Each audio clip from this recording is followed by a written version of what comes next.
If you're from Fall River, you've probably done some time. That's like high school reunion in Fall River. You go to jail, and, hey, I haven't seen you. Yeah, I've been over here, you know, playing some cards for a while, you know?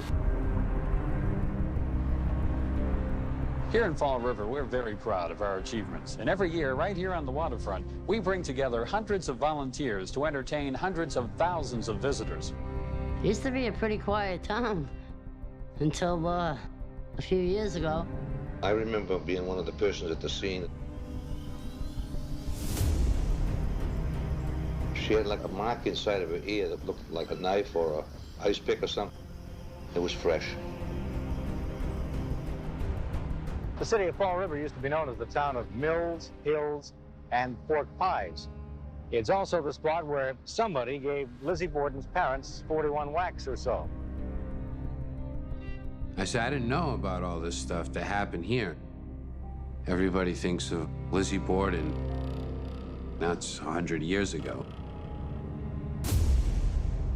Lizzie Borden has nothing on the Fall River cult murders. Police making the unsettling discovery in a wooded area. They had a series of murders during a satanic ritual in the woods. If I had a chance to say, would you want an investigation like that again? Police take away boxes full of bones and satanic paraphernalia. 3 homicides, connected, satanic cults. Do you wish to sell your soul to Satan? I'd say, are you crazy? It destroyed my life. I mean, I got divorced in the process, in the middle of it. It consumed me. They could have just killed her, but they tortured her. It has also been revealed that her murder was a ritualistic killing tied to a satanic cult that exists among prostitutes and pimps in Fall River. These ritualistic, barbaric slayings where these poor women, their souls were offered to the devil. Satan is the pioneer, the inventor. These headlines, Satan cult killings, Fall River, satanic cults, women found dead, like people were terrified. My faith in God grew stronger. I prayed a lot. It was all evil. Without this so-called evil, there could be no change. I think justice was served. They arrested him. I said, what do you mean they arrested him? They arrested him for murder. I said, you people are out of your mind. Grand jury murder indictments were handed down today for the death of 20-year-old Karen Marsden. Justice wasn't done because the story that's out there is a lie. I'm going to tell you, I'm not writing a book, and I'm not making money on what I'm doing. It just doesn't make sense. I'm doing it because I believe it to be the truth. This injustice will haunt me. How do we know what is the truth today? I don't think you do. There's a lot of questions, and they're probably all going to remain unanswered. Nobody knows. I guess everybody who's watching it's gonna know.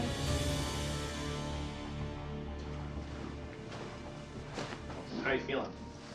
I don't know. I've never been on camera before, so. So what did you see? So when I was probably about, I don't know, 5 or 6, I had told my mother that I had saw these people killing a girl.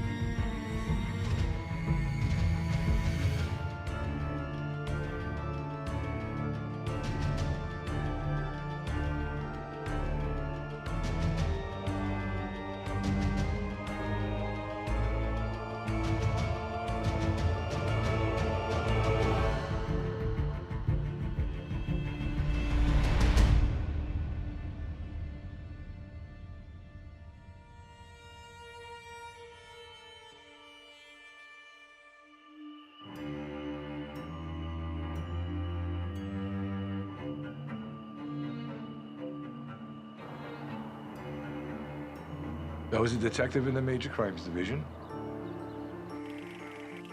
All of those homicides, probably 40 that I was involved with, the details of every one of those crime scenes, all of those bodies, they stick out to me. People will come to me and say, oh, would you talk to my son? He wants to be a police officer. You don't want him to talk to me.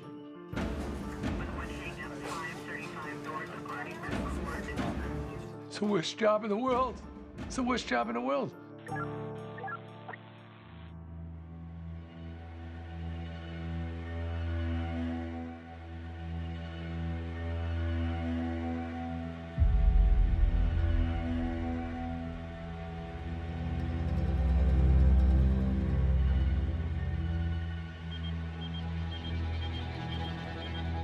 My beeper went off at close to 6 a.m. in the morning. And they told me to go to Diamond Vocational High School.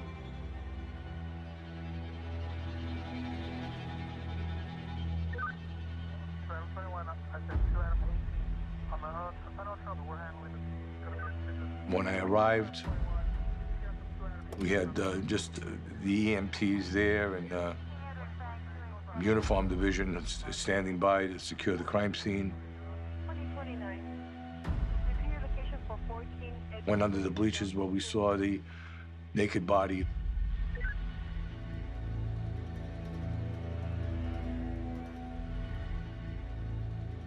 If you could see I can see exactly how that looks.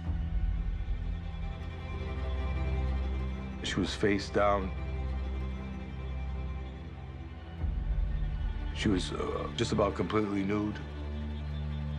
There was a lot of evidence at this murder scene. Yeah, I'm just gonna tell you what the facts are. This girl had a baseball bat shoved inside of her. She was tied up with fishing wire. Her head was crushed with rocks. She had been smashed in the face with a gigantic rock, which we did transport to the FBI lab in Washington. They had some sort of a system down there where they could lift fingerprints, but we were unable to get any prints off that rock. At that point, we didn't even have an idea of who the victim was. Our intent was to get her identified.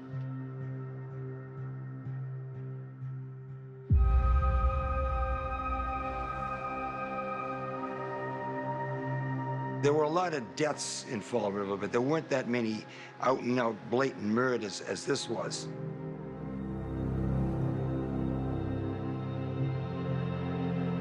I'll never forget that autopsy. It was in the basement of St. Anne's Hospital.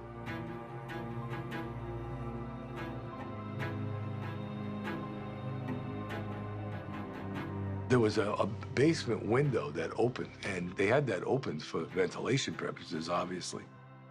But there was a young child that was at the window watching the autopsy take place, which was so bizarre. And I yelled, "Hey, get out of there." They had a composite drawing of her, and that was circulated.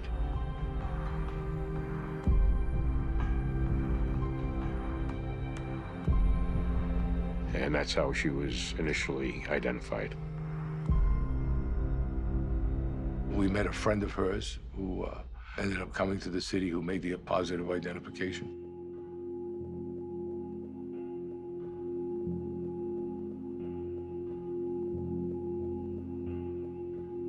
Doreen Levesque, who was originally from New Bedford, was a transient, and she was homeless, and she did have her problems with her family, and she was on drugs and vulnerable.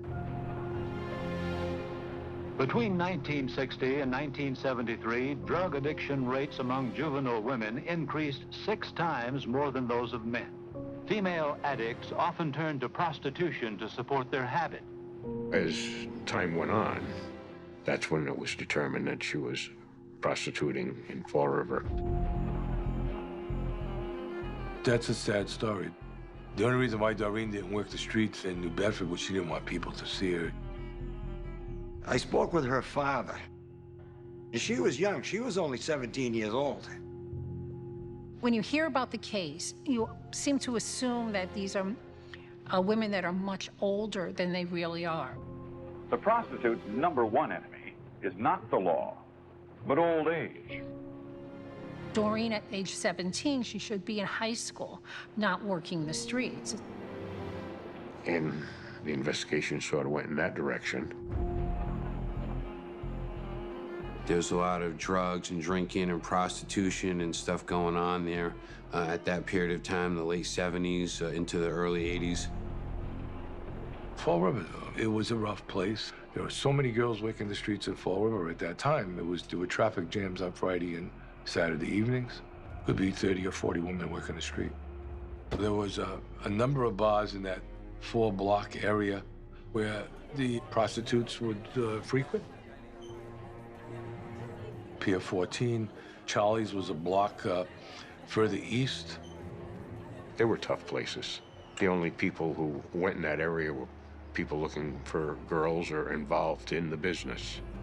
There's a very real linkage between these adult entertainment areas and crime. They were importing a lot of prostitutes at the time from like Providence and the surrounding areas, and they were working the streets in Fall River.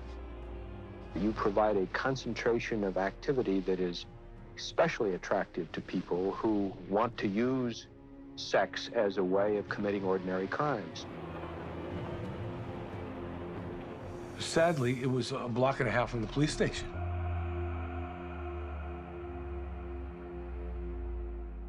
Why is prostitution so open here? I moved down to southeastern Massachusetts. That's when I first heard about this case. I don't understand how this type of prostitution continued here in the city, especially so close to the police station. I don't know if someone was paid off. I don't know if someone was paid off to look the other way. There's a lot of conspiracy theories. These girls were smarter than I ever was. They were beautiful. I want them to remember all these girls because they were so young and they screwed up and they got involved with the wrong people and they didn't deserve this.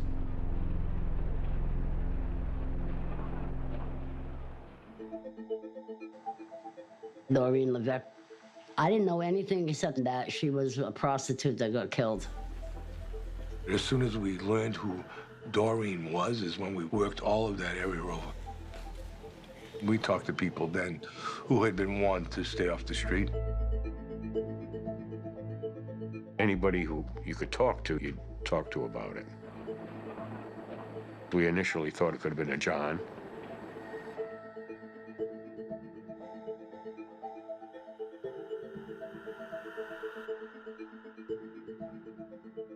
There were many people who were dangerous, and we ran into them often. Willie Smith, he was allowing Doreen Levesque to use his apartment for her prostitution operations. I only talked to Willie Smith one time, and he denied any knowledge of anything. We came across Andy Maltese. He got the services of the prostitutes. We brought him down to the district attorney's office with 2 of the Fall River detectives. He initially was a suspect. We interviewed him numerous times, and it turned out he was not involved. Most of the young ladies who worked the street had someone they were working for. Their business managers, known more accurately as pimps, will arrange for their bail and early release. Doreen, she had come to Fall River. That's apparently when she ran into Carl Drew.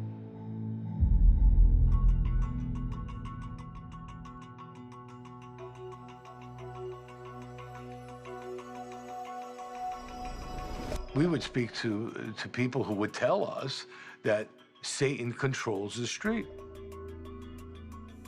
And who is Satan? Hello, this is a prepaid collect call from... Hello, Drew. Was Carl Drew. An inmate at Massachusetts Department of Corrections. Hello.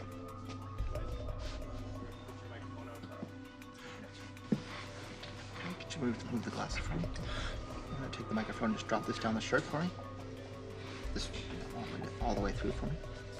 Thank you. How you feeling? Good. Good? Yeah.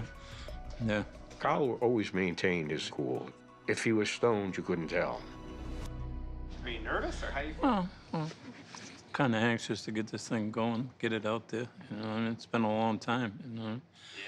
Yeah, it's going on 41 years of this stuff. Yeah.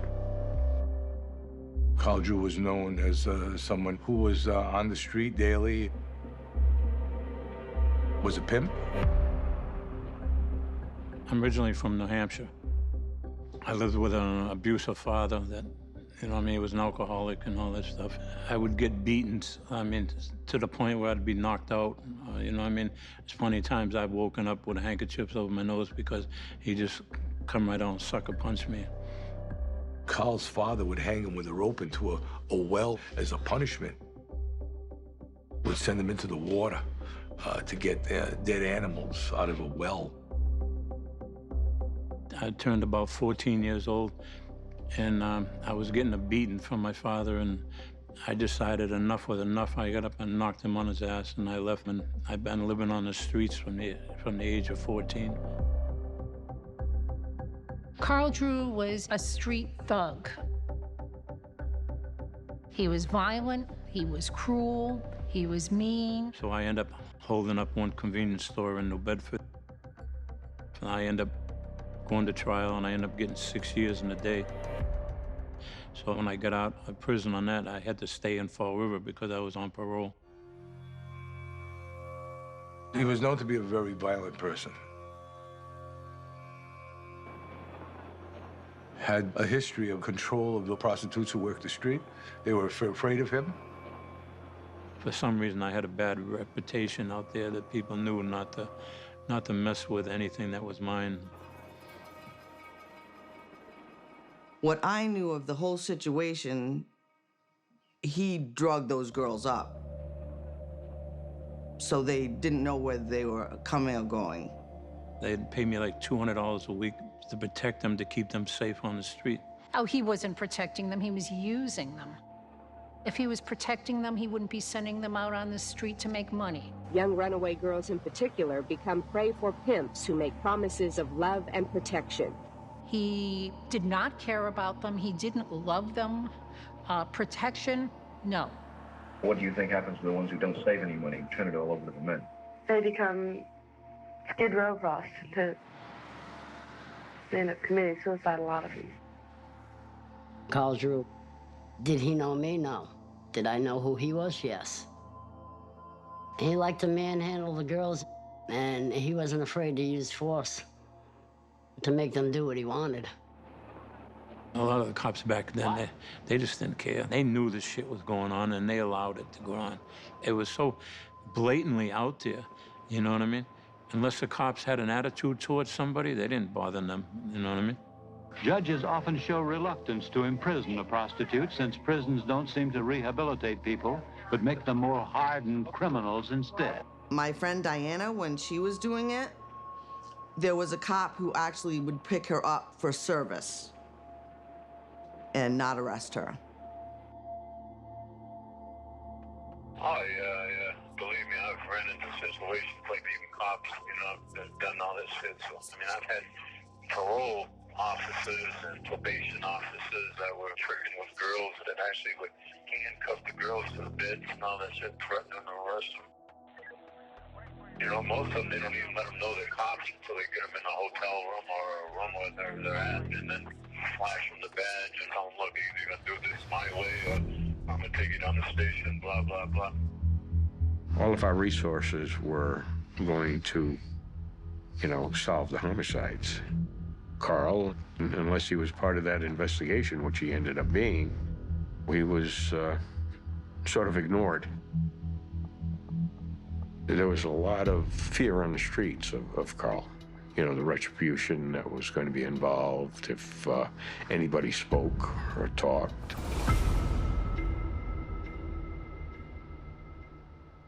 We knew all the players, but we could put nothing together that early in the investigation. Robin's name popped up just about daily. The bottom line is that Carl was a pimp and Robin Murphy, she was trying to be a pimp at this time in the same area as Carl. At that time, Carl, Drew, and Robin controlled much of that trade, and they forbade others from doing that. They were working together, but they hated each other. I knew Robin very well. I liked her. We had fun. She was a hot shit. She was crazy. And I knew she was not somebody you wanted on your bad side.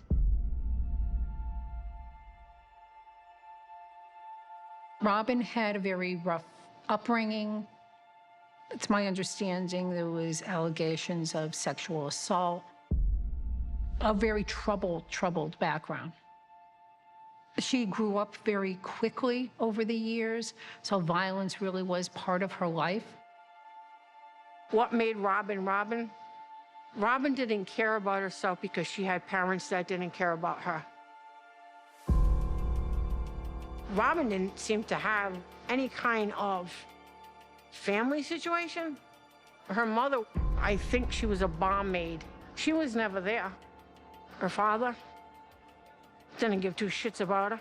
My mother didn't give two shits about me. Robin was only 17 years old at the time, but a very violent person. I watched her have a fist fight with a guy in front of Charlie's.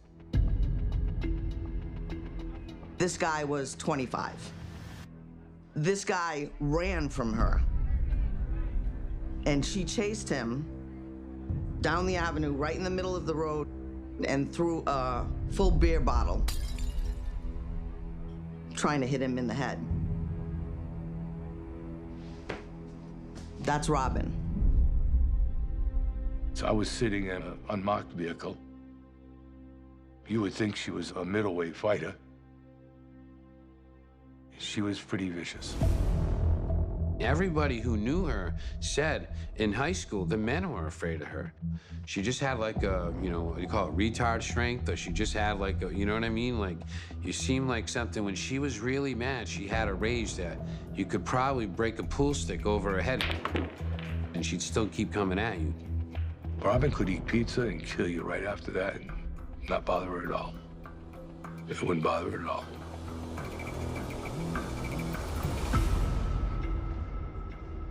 We never got along from the first moment that we talked. You know what I mean? That when you talked to her, you knew you didn't want to have anything to do with her because of her attitude, her disposition, and all. That's what she wanted. She wanted control. She didn't want to be a prostitute. She was definitely smarter than Carl Drew. Probably much smarter than a lot of the people she was dealing with. Maybe even us, I don't know. She hated Carl. Carl was the only one in her way of controlling the street completely. At that age, at 17 years old, controlling the entire street. Doreen had been warned by both Carl and Robin. They wanted that control of the sex dollars, and they wanted her to stay off the streets. She was actually working 2 blocks away from where they gathered, but she was still working the street, and she was still taking Johns, and she was getting a lot more because she was a very pretty young lady.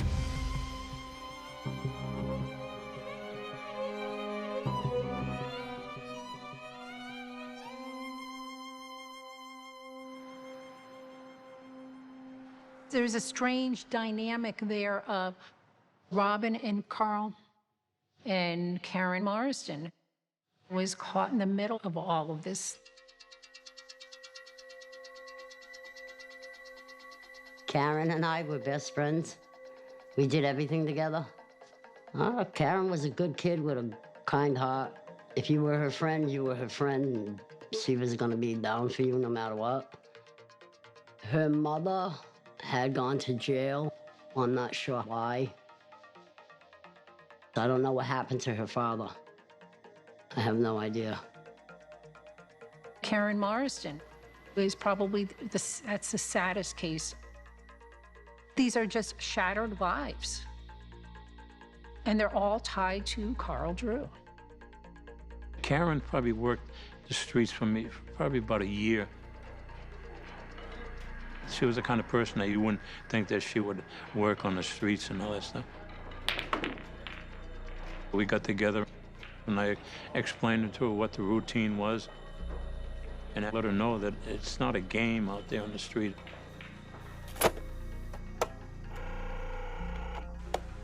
I was pretty mad with Cass. What are you doing with this guy? You know? Yeah. She told me that she was prostituting, and I kicked a pole, sprained my right ankle. I was pretty upset with her. So she insisted that she wanted to work the streets. And so they turn to the streets to escape the herd, but find themselves becoming victims once again, returning to relationships with adults who exploit them. I knew Karen from my childhood. We went to church together. I believe people take two paths in life, and she went on the dark path instead of seeing the light. And unfortunately, I believe she tried to come back and didn't have the help. They continue to allow themselves to be used because they have come to expect nothing more. And that is why it is so difficult to reach them. I lived in her apartment with her for a while, and I helped her with her son. Her son was a child, 2 years old, and his name was Jay. He's since died. Karen loved her son more than life. She loved that boy more than she loved anything in this world. Well, I'm the father to Karen Marsden's son. Okay. JJ. What's JJ's full name? Joseph John Alves. Karen was a virgin when I met her. She wasn't no prostitute like everybody says. She used to hang down there because she knew some of the girls, and that's how I met her. But she was a virgin when I met her. Okay. Karen, 90% of the time I saw her, she was stoned and drunk.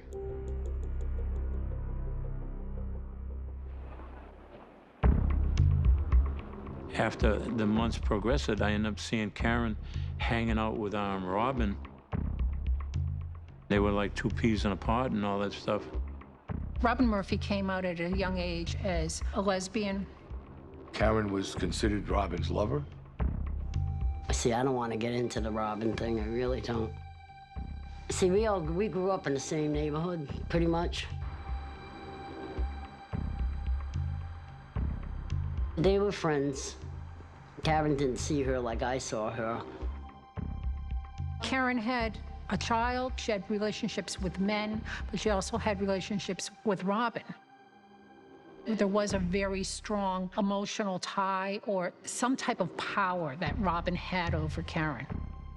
She felt comfortable with her somehow, that Robin was going to protect her, particularly on the street. I did everything I could to get Karen to speak with us. Karen was the weak link. Karen wasn't right mentally. She was emotionally distraught and stayed that same way throughout all of that period of time. We thought she was emotionally damaged as a result of what happened that evening, early morning hours under the bleachers.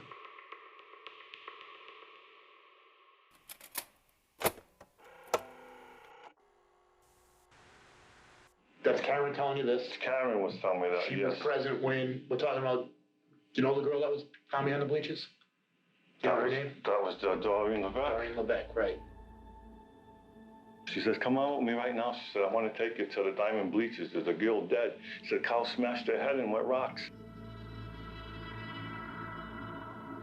And she was crying, and she had holy water in her pocket. She was in fear of her life. She said that someone was going to kill her. So they tied the girl up behind the bleachers. They smashed her head in with rocks, and Carl laughed about it. She implied that guy Carl that you met, he's going to kill me. I seen too much. I know too much. So you didn't go up there and see the body? I didn't go up there and see it, no way. Okay. Now, Karen didn't come to the police for what reason? She was scared. Every time that I saw her, and I saw her at least 4 or 5 times weekly, she was fearful of even looking in my direction or in the direction of the other investigators who were present. Karen, she was always totally petrified.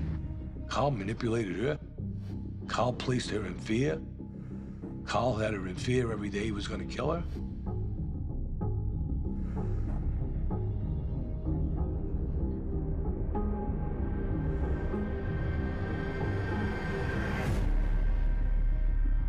They had threatened to party with her son if she tried to leave. And she said, you know what I mean. They're gonna drug him all up. And I said, well, then you can't let people own you. You've got to go tell somebody. You're not an animal. People don't own you. And you can't let them think they do. It was going to be arranged to have Karen meet us at a house on County Street in Fall River, where Carol Fletcher's sister was staying. Carol Fletcher was someone who worked the street, well known to us. We agreed to go there. When Karen came in that door and saw me, she started to scream. Karen was really upset with Carl Drew. She called him the devil. When I interviewed Karen, Karen said, you know, Satan knows who I'm talking to.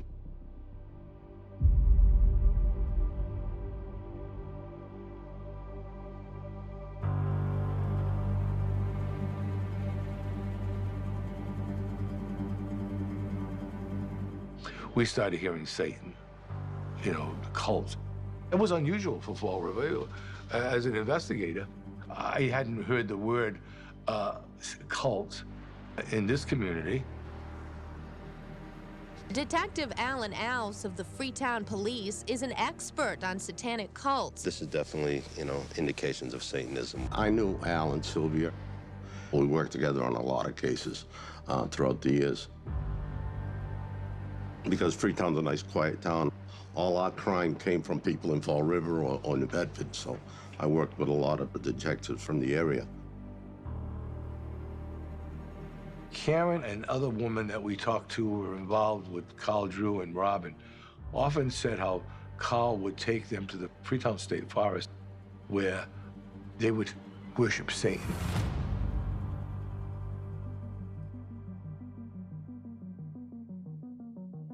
Satan is the essence of that which dwells within myself. Do you believe in Jesus Christ? No. No. Irrevocably not. What's it feel like when you're up on the altar during sermon? Oh, during a ritual?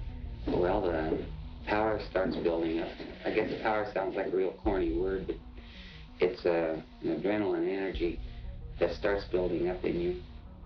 Don't ask me just why. I suppose it's could call it a satanic ecstasy.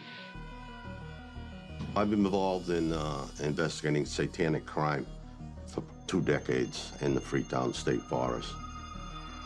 With the Freetown State Forest, they were always finding upside-down crosses, and there was always talk of satanic cult activity out there.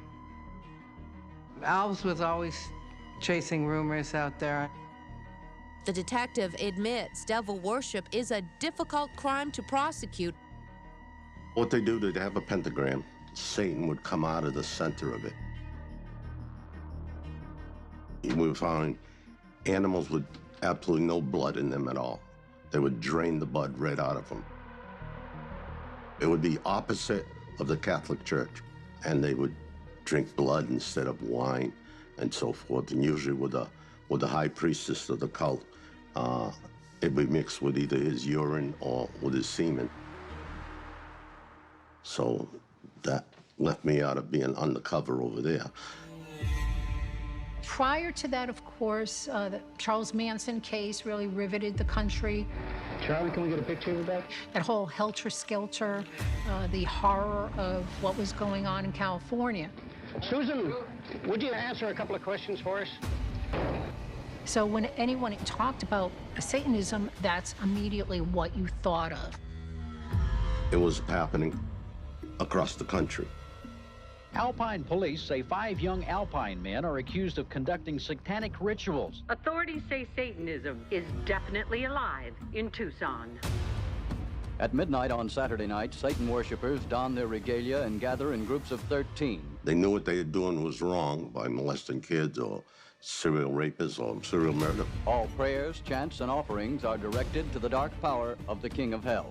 Drinking blood is one of the black magic traditions that some satanic covens or groups practice. But then all of a sudden, here comes a religion that says rape is okay, killing's okay, all that stuff is okay. It's their constitutional rights to practice any religion they want. Our concern is in the exercise of that religion that A, they're not committing any crimes, and B, they're not infringing upon the rights of other people. Hail Satan. Hail Satan. There was a fear of Satan, but it was more the fear of Satanism and evil people. It's not illegal to be a Satanist, and not all Satanists engage in illegal activities, but many do. Some of the illegal activity includes trespassing, cruelty to animals, kidnapping, rape, or sexual molestation of adults and children, and murder. I never saw a real live ritual, saw the aftermath of it, and I was advised of what went on with some of the people that were in the cult. I don't know who the true believers were, but they definitely used that to keep the other girls in line, who ended up, you know, believing that there was an omnipresence involved, that no matter what they did, they couldn't get away with it. Carl Drew, he allegedly called himself the son of Satan. And he kind of looked the part. He had those wild, crazy eyes and the long, stringy hair, and he had this, you know, horde of prostitutes that he controlled with threats and intimidation, and we're gonna offer your soul to Satan.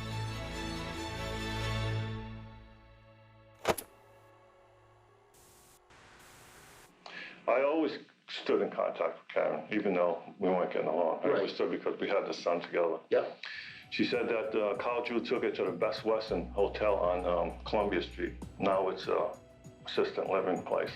And she said, brought her in a room, and they tied her up, and they dripped blood all over her, and they walked around her room saying in different languages that she never even knew. She said, there are big crosses hung from the ceiling upside down and everything. You have to be a certain bit of a showman in the world in order to get ahead.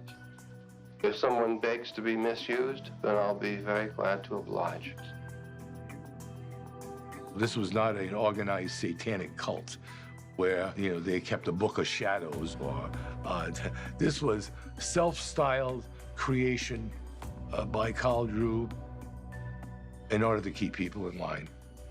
Satan knows, Satan's gonna know, Satan knows everything.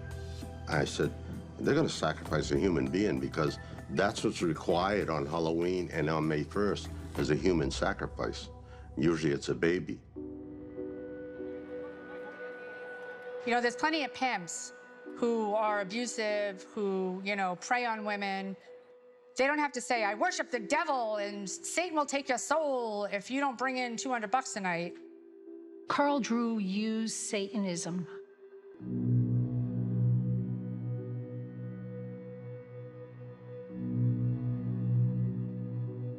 They would meet at different apartments and try to summon up the devil.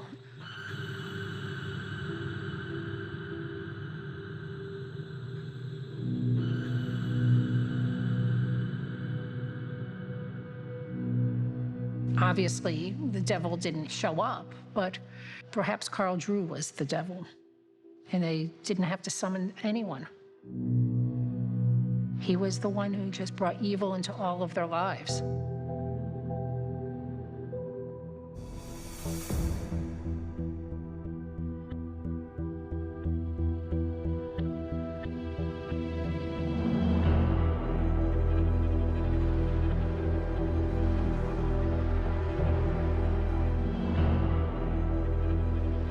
Karen that night took me to the forest and showed me this area that Carl had taken her to, and that how they were going to kill her son. Satan was going to take her son's life. We picked her up, drove around, we looked for altars. We were trying to cultivate a story from her, and she was just incoherent, crying uncontrollably. She was saying that once Carl knew that she had been talking to me, they were going to kill him.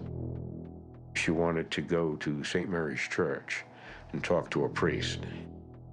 On the way there, I called the chief of police and I asked him to place Karen in protective custody. He agreed that I could do that. She insisted that she wanted to see the priest and didn't want to be in protective custody. We dropped her off at the church. She rang the rectory door, the lights came on. I remember the priest coming to the door and greeting her. I drove away. That's the last we saw of her.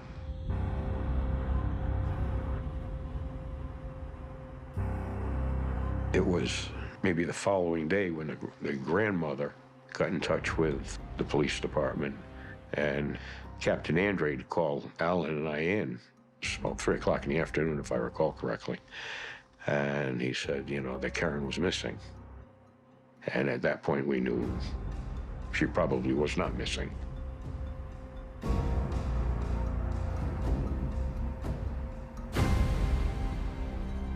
The longer time went by that she wasn't there, the likelihood of her coming back I would think would be far and few between, you know, it wouldn't happen. I felt like, why wasn't somebody helping her?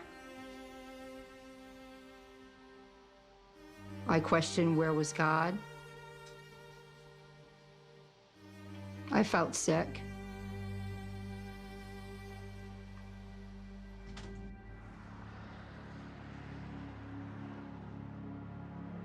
The police came to my mother's house on Robeson Street and they questioned me because Karen was missing. And I was like, I don't know who did it, I don't know what happened, and I don't know where Karen is, but I do know she was in some sort of trouble.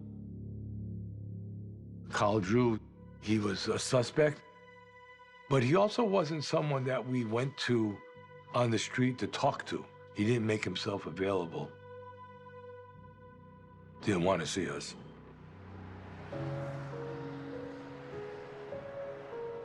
Everybody you were trying to talk to would eventually end up at an apartment at Harbor Terrace. Sonny Sparta lived in Harbor Terrace, which was a housing project in Fall River. That was the main hangout for a number of people at that time. Sonny Sparta had a history of being involved with drugs, with street crime. She was close friends with all of the players. Carl Drew, Robin, Karen. Robin had called Sonny one time, and Fall River detectives, they happened to be there.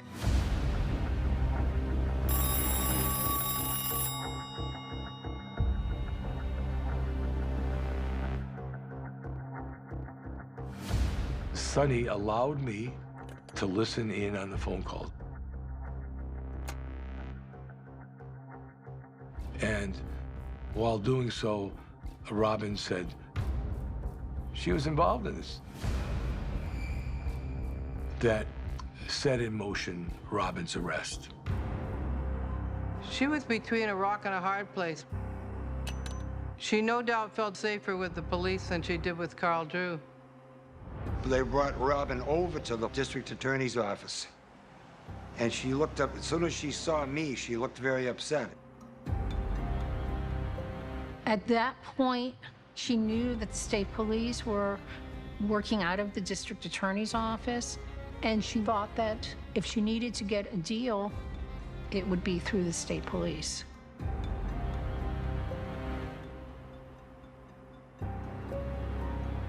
What happened with Robin is the district attorney's office finally took her into protective custody, and that virtually eliminated our involvement with her.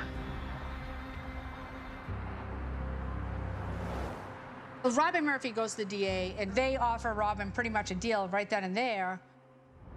Robin says Carl Drew forced all of these women to worship Satan and use it as a mechanism to control their money, their take, and that she was forced into this Satan cult worshiping horror show by Carl Drew.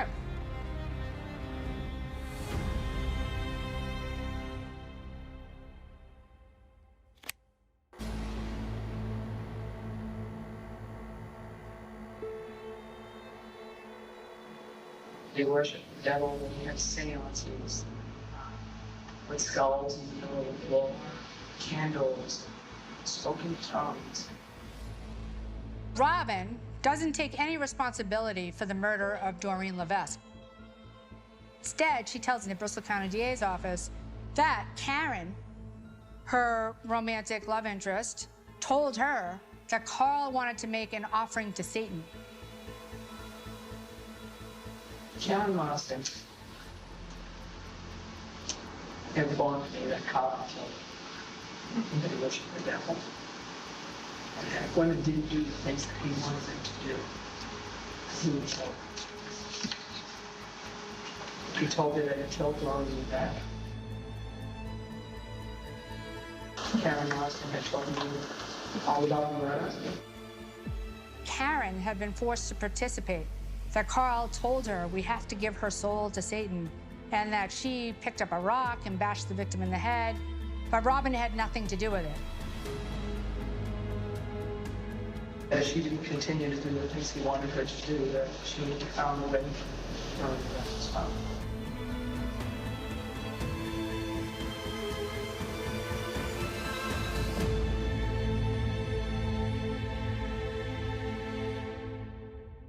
Karen Marsden decided that she wants to leave Carl Drew and Satan altogether. She wants nothing to do with Satan. Goodbye, devil. Well, Karen Marsden had been a witness. Carl was in total fear that Karen was going to tell the story about Carl's presence and participation with Doreen Levesque's homicide. The death of Karen was quite simply to kill a witness. To kill a witness to a murder.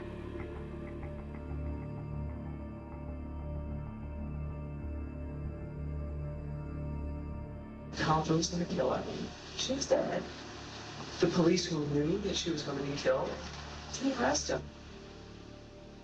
I didn't believe it at the time. But they killed her a few hours after I dropped her off.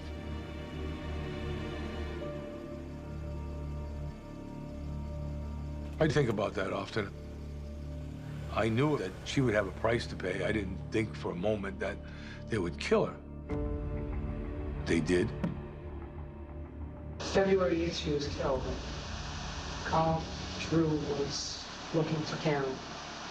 That's what she was running.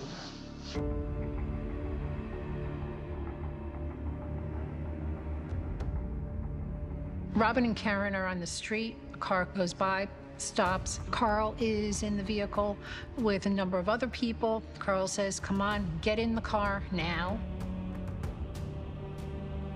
The driver of the car is Carol Fletcher. She's one of Carl Drew's prostitutes. Also in the car is Carl Davis and Willie Smith. Both of them are caught up in the drug culture in Fall River.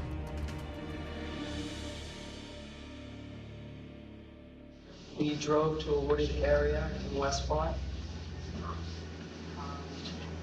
Carl Drew ordered me to pull Karen Marsden out of the vehicle. Robin's story was that they pulled Karen out of the car. She punched Karen in the face, ripped her hair out, ripped all her hair out, and threw it on the ground.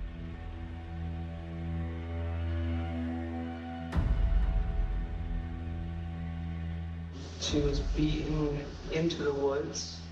Once we were in the woods, I was ordered to cut her throat.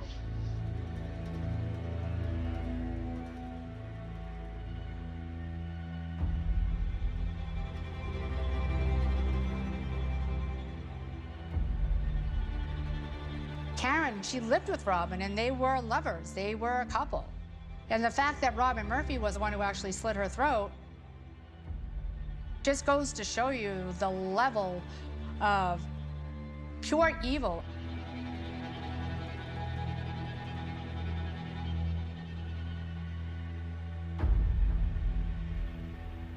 The state police dogs were hitting on that blood where she was killed, where her throat was cut and she bled out. Robin, she was afraid of him. Robin wasn't afraid of too many people. At some point, Carl Drew removed the head from the body. Robin says that Carl Drew, the son of Satan, told them that they had to participate because they were offering her soul to Satan, and that would somehow indemnify them from any sort of backlash.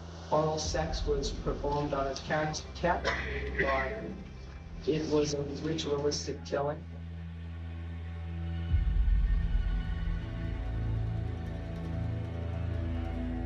We found evidence of where she was dragged over nearly a 2-mile area. Parts of her hair, some teeth, over that area where she was beaten and dragged before they decapitated her. The body was never found. There was rumors that they were playing soccer with a head in the woods.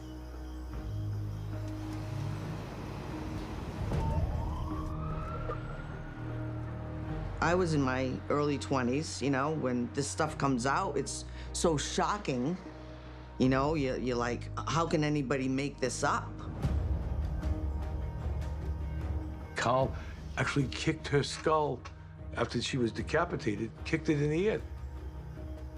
We could only find the upper portion of her teeth and the rest of her skull. We had evidence from others, Carol Fletcher. And Carol Fletcher took a deal for immunity. The 3 men were indicted for murder. Robin, she turned state's evidence. It has also been revealed that her murder was a ritualistic killing tied to a satanic cult that exists among prostitutes and pimps in Fall River. This is somebody who is insanely, barbarically nuts.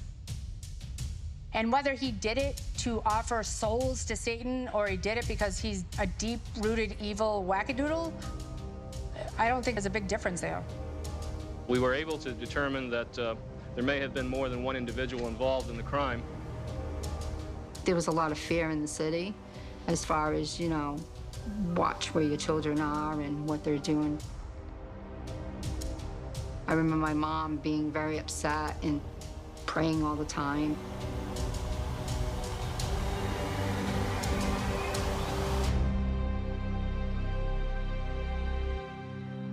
When you hear about that and you say, oh, well, there was satanic worshiping and stuff, kind of like, I was wet behind the ears. I thought that sounds right to me. Yeah, that seems plausible, you know?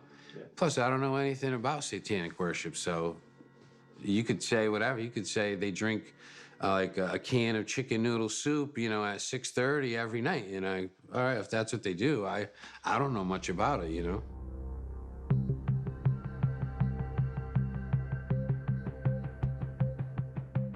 No cops, nobody come and investigated, interviewed me or nothing. I was shocked. It was bizarre, you know what I mean? Like, here I am being accused of all this, you know, cast as being like a Charles Manson thing like that.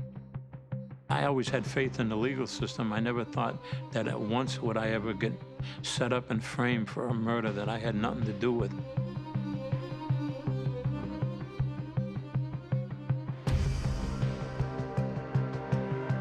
Lots of people in prison say that they're innocent. 25 years ago, I met Carl Drew, 15 years after he'd been incarcerated. What sticks in my craw, what still gives me a lump in my throat, is knowing that he remains in prison. This injustice will haunt me until I die, until he dies, or until he's released. and I appreciate your efforts to document what happened to Carl. That was one of my biggest fears in life, is going to prison for a life sentence, especially something I didn't do. I mean, I ain't sitting there saying I was no innocent, no angel. I mean, I did stuff. I told them from the get-go. I said, if you're going to get me for something I done, don't fabricate. It was bullshit. It never happened. Police take away boxes full of bones and satanic paraphernalia. Do you wish to sell your soul to Satan? Do you drink blood? According to this note, these are just a couple of the questions you have to answer if you want to be a part of this cult. It was a made-up story. It was a made-up story to hide from what the truth was. I was under pressure, big time. Would you say that they were coaching you on what to say when you Yes, got on the I stand? would say that. There's no physical evidence at all tying Carl Drew to these crimes. Not a single iota of physical evidence. The night that she was supposed to have been killed, I was at my stepmother's wedding. I had photos of me there. Carl Drew had nothing to do with these murders. When we talk about this crime, it's your position that you gave false testimony, correct? Right. Everybody knows it. Everybody.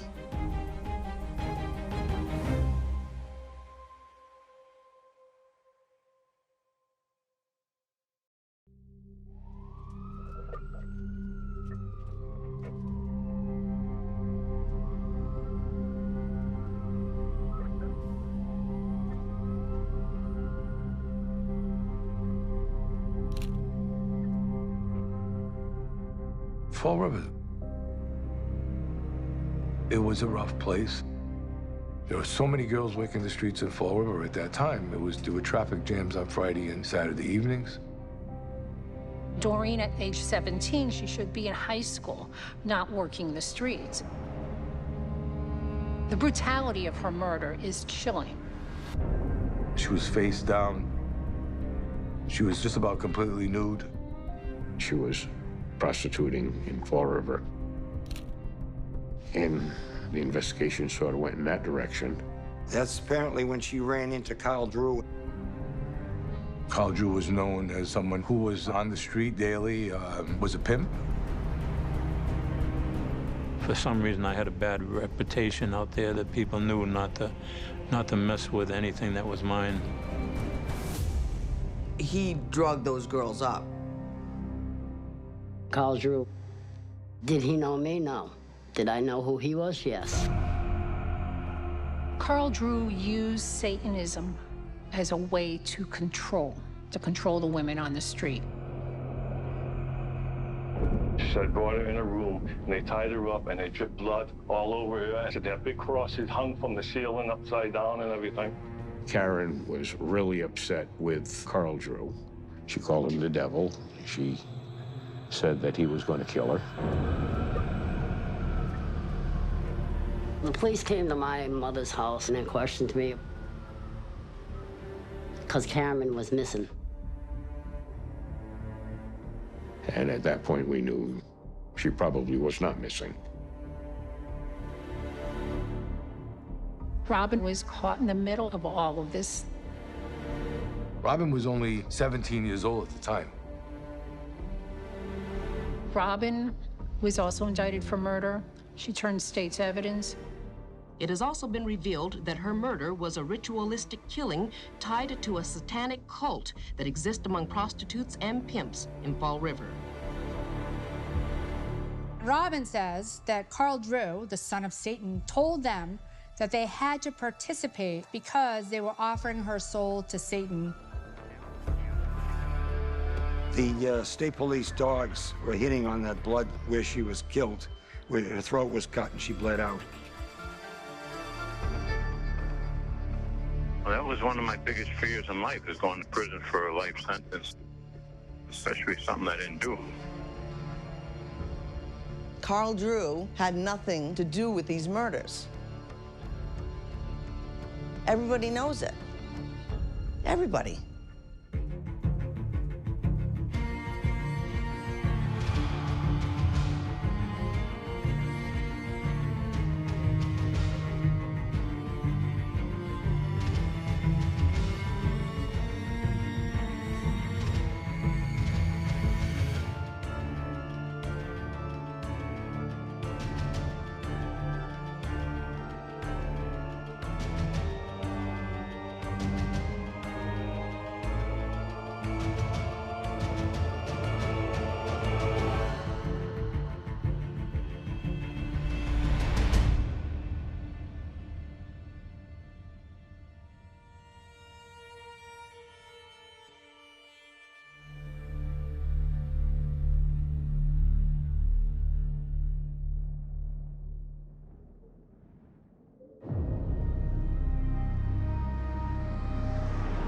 They came to my house and they said that I was being arrested for a parole violation for whereabouts unknown.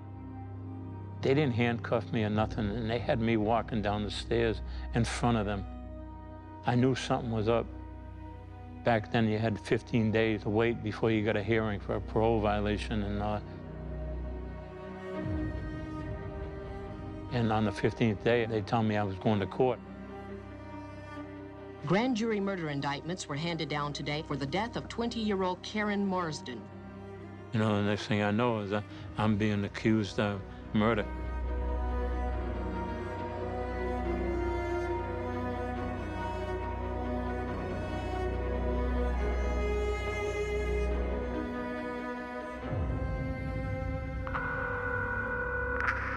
Hello, this is a prepaid collect call from an inmate at Massachusetts Department of Corrections. I got arrested when I was 26. I was numb, really. You know what I mean? I was just like trying to process it all. At that time, I believed in the legal system. You know what I mean? I figured that there's no way they're going to find me guilty.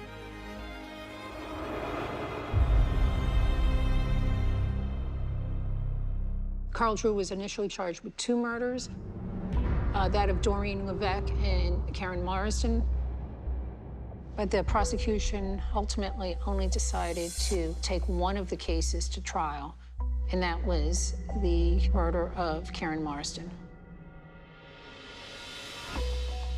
The investigators and the prosecution had a weak case.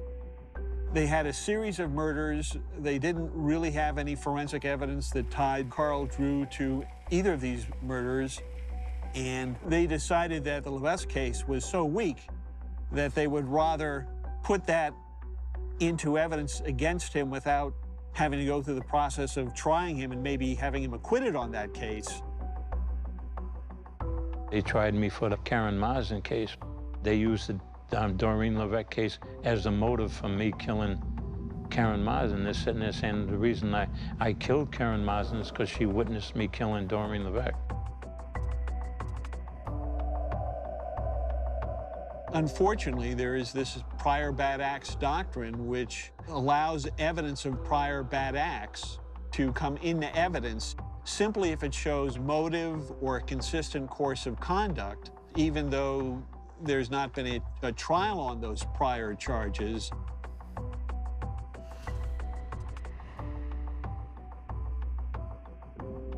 The thinking was that Doreen was killed because she wouldn't work for Carl Drew. And no one tells Carl Drew no.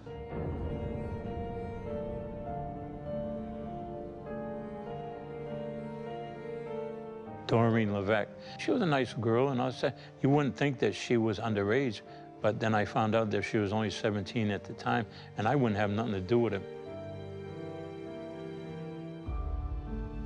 That's not true. He knew Doreen. She was working the street. He had intimidated. He told her not to work the street.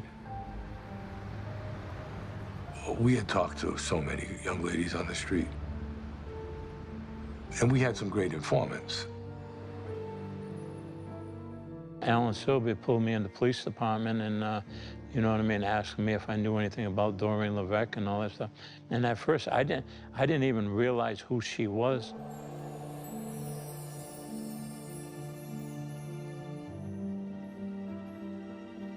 Spent very little time questioning Carl Drew. But he also wasn't someone that we went to on the street to talk to. Well, that night that she was supposed to have been killed, I was at my stepmother was getting married, and it was like a gay wedding, and I was there at the wedding. I had photos of me there. There were many aspects that corroborated Carl's innocence story that had been omitted or trampled under at trial. Carl had a grossly inexperienced attorney defending him. John Berkness was assigned to Carl for the murder trial. He was a nice man, but I don't think he should have been given that assignment. I figured you know, I'm all right because I know I wasn't guilty of the crime. And then as the trial was going on, this guy here was so lame. And at the time, I couldn't even read or write. I never had any kind of formal education where it would, when I left school, the only thing I could really write was my name, and that was about it. John Berkness, he had never worked a murder case before, and after Carl's case, he never worked another one again. So, you know, right from the get-go, he pretty much just got railroaded every which way.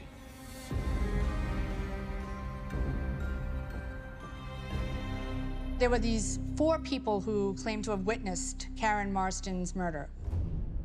Robin Murphy, Carol Fletcher, Willie Smith, and Carl Davis. The 2 men were charged and the 2 women were given immunity deals to testify against the men. They were all connected. They all knew each other. They were all working the streets.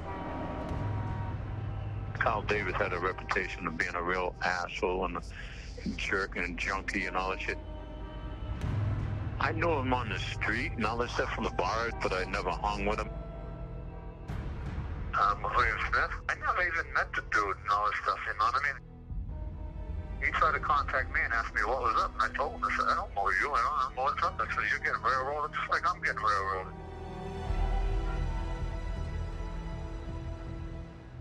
Robin and Carol Fletcher, they were the witnesses that were at the scene. The deal with Carol Fletcher was an easy one for the prosecution to make because she was there, she witnessed it, but she was not involved with the actual killing. She was one of these little girls, what they call a barfly. You know what I mean? She would do tricks for draft beers and all that stuff. Robin, that was a little bit more problematic.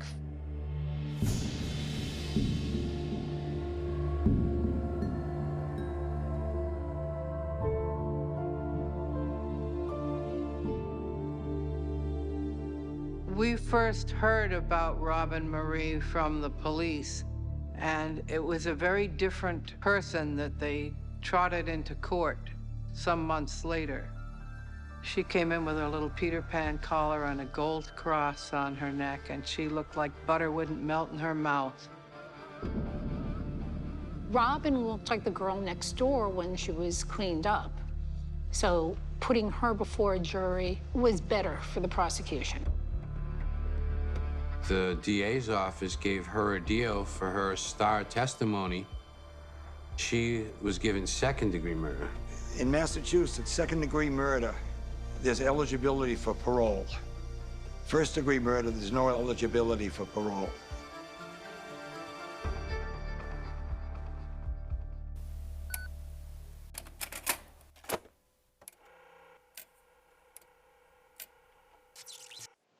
So if you could stand, Ms. Murphy, as well as anyone here in the room who is here to give testimony, stand and raise their right hand. I pled guilty in 1981 to the offense on advice of counsel. I gave testimony to the effect that I was present during her murder. I gave elaborate testimony to that effect.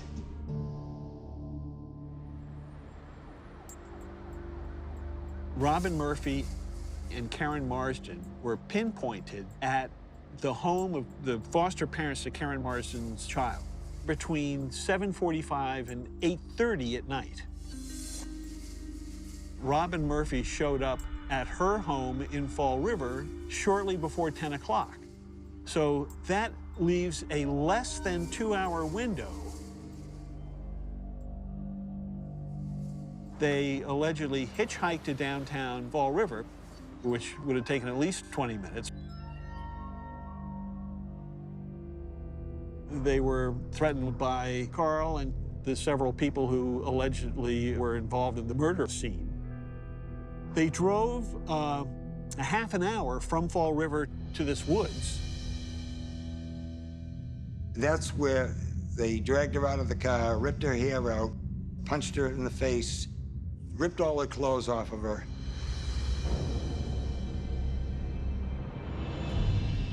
Robin Murphy actually killed Karen Marsden, but she says that she did it because Carl Drew, who was present made her do it, and she feared for her life.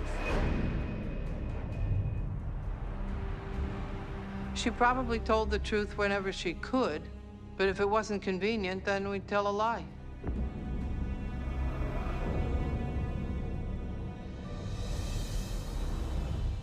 I think you have to find that she was at the scene and that she knows a good deal more than she's telling, because lawyers are asking very specific questions to get at the information they want.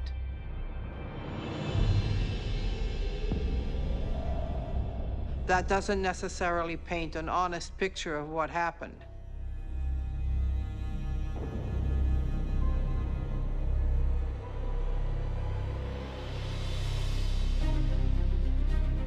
They drove a half an hour from Fall River to this woods, half an hour each way, and they spent 60 to 90 minutes doing this ritual murder, after which they claimed they burned the body, and it took a long time for that body to burn. So that's about 3 to 4 hours worth of activity that couldn't have taken place in the 2 hours. Do I think she was a liar? Yes.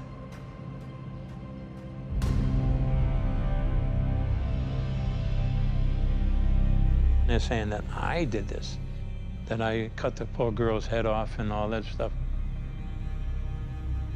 The easiest story to remember is the truth. When you make up a story, you have no memory to go back to when you retell that story. If the first story is made up, every single time you tell that story, you're going to screw it up. You're going to tell it differently. Every time Robin told the story, there'd be some little differences, there'd be changes in the story. And as a result, that complicated the investigation. And that could have posed a really serious problem for the prosecution. That's why Carol became such a really key element in the case.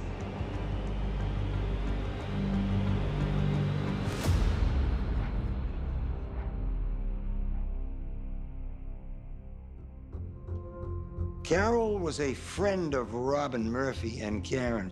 She was another prostitute.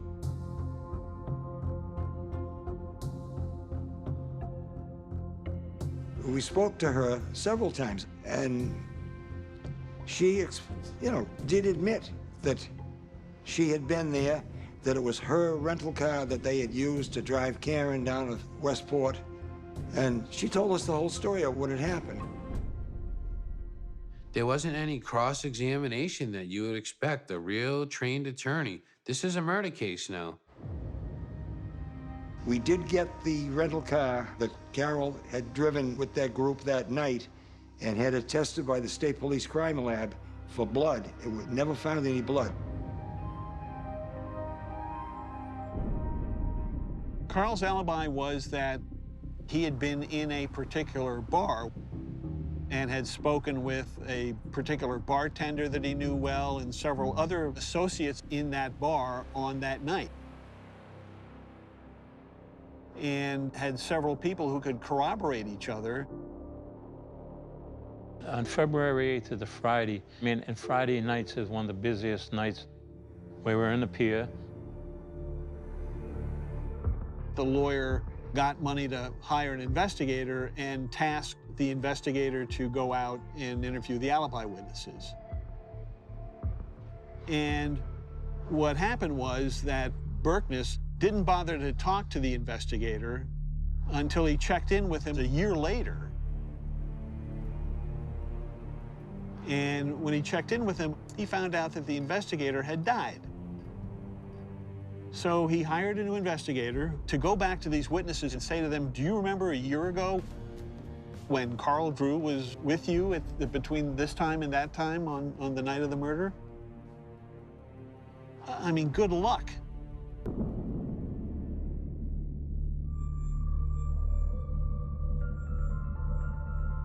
I guess what you could say would probably amount to forensic evidence back then is there was a ring on the finger of Karen Marsden. And this girl named Leah Johnson was given the ring by Carl Drew.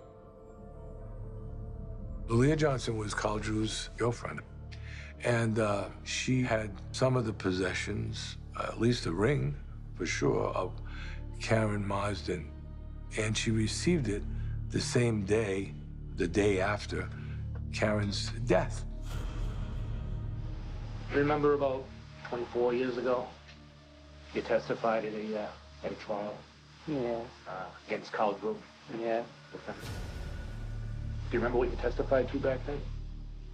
Well, Carl was sitting at the bar on Bedford Street, and I came in and I seen him holding the ring. And while he was holding the ring, I'm like, oh, that's for me. So I took the ring and put it on my finger. And she brought the ring to the state police and said, Carl Drew gave me this ring. I think it's Karen's. And then Karen's mother went on the stand and said, yeah, that's my daughter's ring. So how did Carl get the ring if Karen was wearing it the night that she was murdered? The ring placed Carl at the scene of the homicide. That's pretty solid, if it's in fact true. Leah Johnson, also alleged to be a confession witness, who Carl Drew allegedly described a dream that he had in which there was a satanic murder ritual in the woods of the victim, but only as a dream.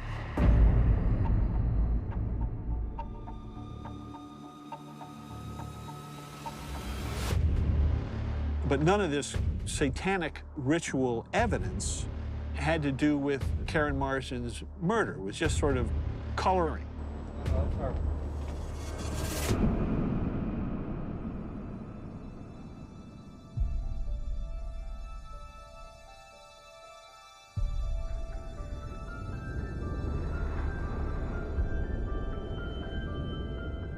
There has long been a tendency for generations to freak out about the fact that we are all in moral decline. I'd like to begin with a fact, a simple yet shocking fact, that a moral decay is spreading through our country. The world's going straight to hell in a handbasket. And they say that we have a moral decline and that the families are breaking up and there's a drug plague and we're going to lose. The Satanic Panic was this time, it was the 1980s to about 1995, where there was a moral panic happening all across the United States, and they were kicking over every rock looking for the devil. Alpine police say 5 young Alpine men are accused of conducting satanic rituals. Friday morning, we had a call at the Catholic Church. When I arrived, I noticed 2 pentagrams and an inverted cross.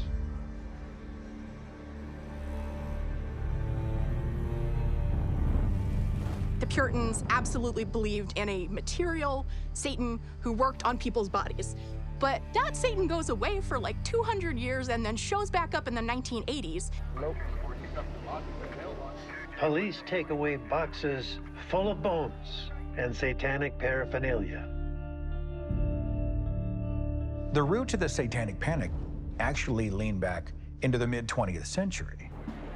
That was the time when we were sort of head-to-head against Russia. In this Cold War, perhaps even more than in a normal war, understanding the communist enemy is terribly important. They're traitors to America. Why don't we do something about it? They are enemies. They are not Americans. A way for the United States to position itself as morally superior was to align ourselves with God. Our Constitution was written by men who put their trust in God. Christian equals us versus everybody else who doesn't believe in God is evil. So the USSR became satanic, and we began to incorporate "In God We Trust" into the national conversation. We saw televangelists like Billy Graham waltzing in and out of the White House. To lead America to the dawning of a new day, with renewed trust in God. If you have a culture that's primed to believe that stuff, all it takes is one spark, and you've got panic.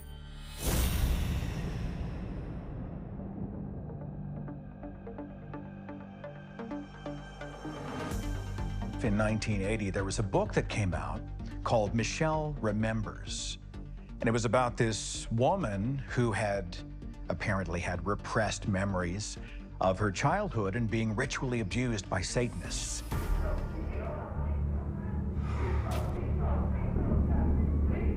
And this was extracted by her psychiatrist. And they published together this book. Over the course of several months, Hasdor hypnotized Michelle. I'm going to count backwards from 10 and to 1. strongly encouraged her to recover memories of having been ritually abused by her mother and a group of local Satan worshipers.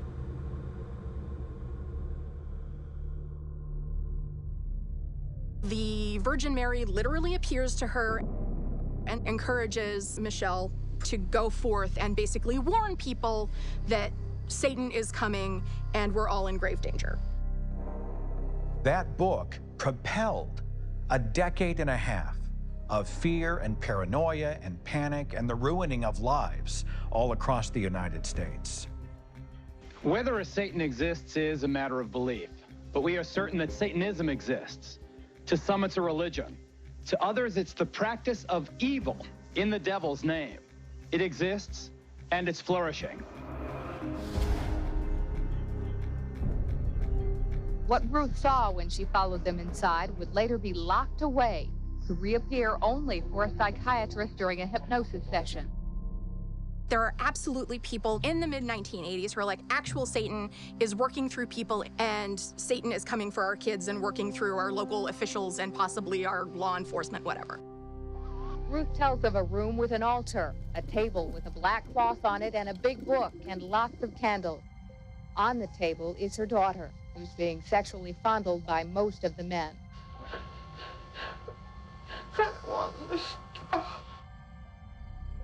My mother keeps her door locked during the daytime, and she used to didn't do that.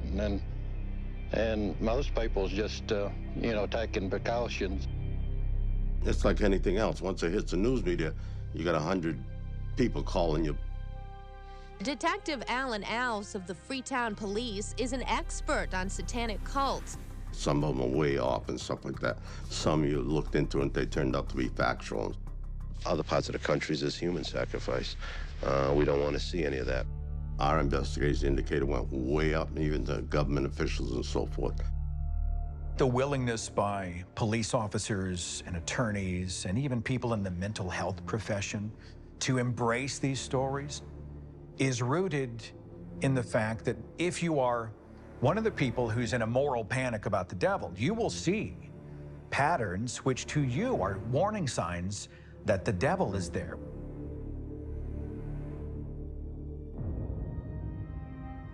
The question is there a well-organized plot, an insidious design right now to program and influence the minds of our children towards the occult and witchcraft? Yes, there's a vast movement toward the occult within the cartoon and toy industry. 80% of all cartoons deal directly with the occult. Smurfs representing animated dead people. My Little Pony was satanic. Rainbow Bright. The rainbow was a symbol of the New World Order, and she had an upside-down pentagram branded on her face. So if the cartoon says that a character has occult powers, then when the child plays with a toy, he is going to use that toy to cast spells or do whatever the toy does in the cartoon, and they imagine themselves with these occult powers. There was all kind of dolls with the eye cut out because they give the children drugs and everything else when they were molesting them and so forth. There is great utility in othering somebody else. So if I disagree with you, that's one thing. But if you are of the devil, if you're demonic, if you're evil, well, now, you know, everything goes to a whole other level. That is what $10,000 worth of burning records looks like. The Bible says what the standard should be for morality for a young person or for any person, and the rock groups go against what the Bible say. What out of all of those satanic stories could you ever put your finger on and say, there's proof? There is no proof. It's what anybody believes at any given moment. There are some very obvious ritualistic markings that will appear on a body that is the result of satanic killings. There's oftentimes a cut that goes from behind the ear all the way down to the throat. Another thing that is oftentimes done in ritualistic homicides is a penis is placed inside the mouth of the deceased person. I think everybody was starting to realize that, this doesn't make a lot of sense. The case appeared to crumble, and the charges against all the men were dropped. A lot of that was found to be misrepresented. No, it wasn't. No, it wasn't. It was crushed. I'm not saying that no one ever did a heinous deed in the name of the devil because they believed in a literal Satan.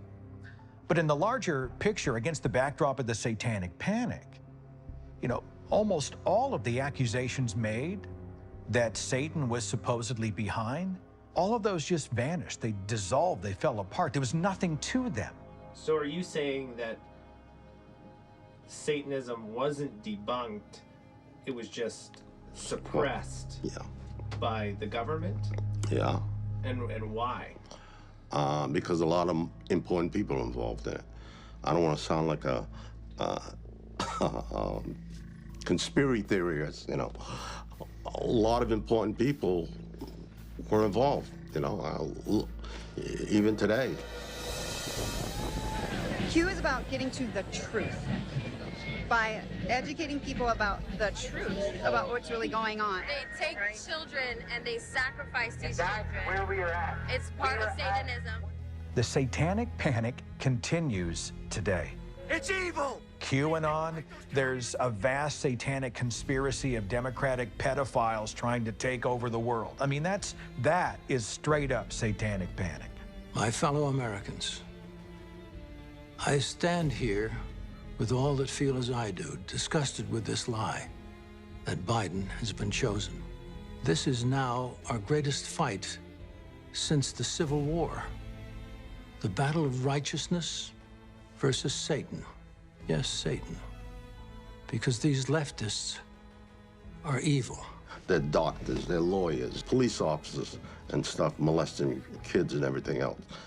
They shut it down. Who's they? The Attorney General's office. So it's a widespread cover-up to yes, it is. Suppress what's really going on. Yeah.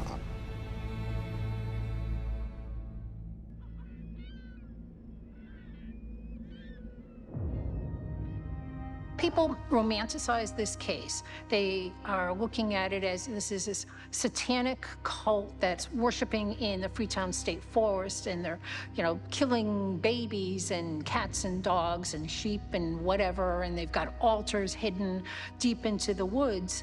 And that's not what this case was about.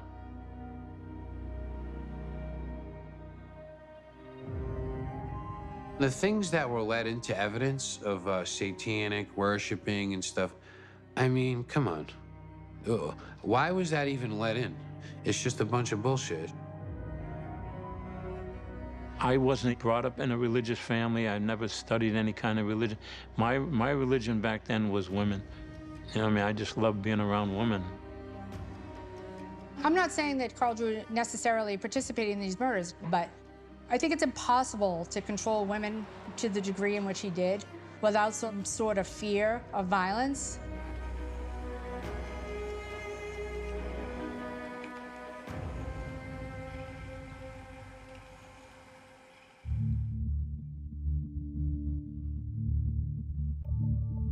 It was a short time the jurors were out, and the next thing I know, I'm gonna be called out there and was standing up in front of the jurors, and they sat there and said, guilty of first-degree murder, and I'm in the shock of my life. Carl Drew was sentenced for all of his natural life to be imprisoned. I was shaking in my pants, dude, you know what I mean? Especially when they came back with a guilty verdict. I'm like, are you kidding me? After Carl had a trial, the other people he was charged with in the same series of events, their charges were dismissed. If Massachusetts had the death penalty, this would have been a death penalty eligible case. Undeniably. In fact, the death penalty had just been eradicated right before. So if Massachusetts was a different sort of state, Carl Drew would be dead right now. Carl is in prison for one case, Karen Marsden's case. The Doreen Levesque case is open. It's unsolved.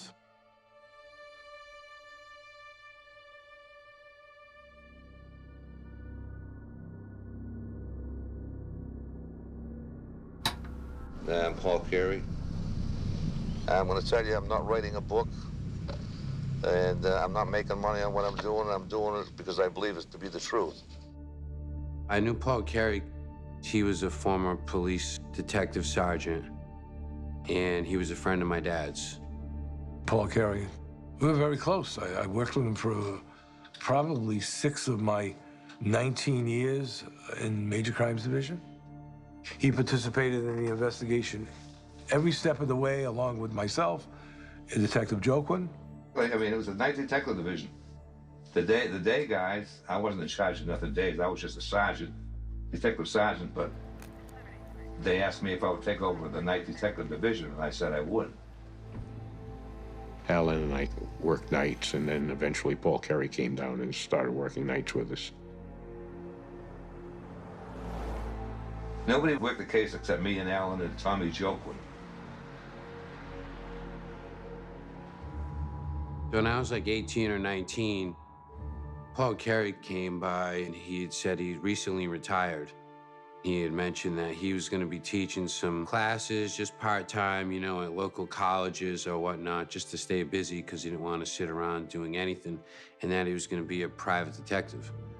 So, and I was in community college at the time, and he came by and dropped off a couple of milk crates of the actual trial. And he said, why don't you take a look at these, read these, tell me what you think. He goes, now, just so you know, all of these cases were my case. I was the detective sergeant of the team at the time, and I just want to get to the bottom of it. That's what I'm trying to do. I'm trying to get the wheels of justice to move, and it's so hard to do under the circumstances because so much grass is growing underneath. He dropped off like 4 or 5 more milk crates of daily logs, day by day, of what was happening. And I started with the very first day of the Doreen Levesque body being found, and went all the way until the day they arrested Carl Drew. I remember being one of the persons at the scene of the Levesque murder, and she had like a mark inside of her ear that was like looked like almost like a knife or a ice pick or something, and there was a mark inside her ear. It was fresh. And her anal area was extremely wide open. You know, so I mean, of course I'm not a doctor and I don't know what that means. Now, this wasn't like I sat down casually while watching Wheel of Fortune. We're talking a lot of stuff here. He said, so now that I'm retired, it's been my mission for years. I've known this guy's been innocent. I just couldn't prove it while I was still a part of the department.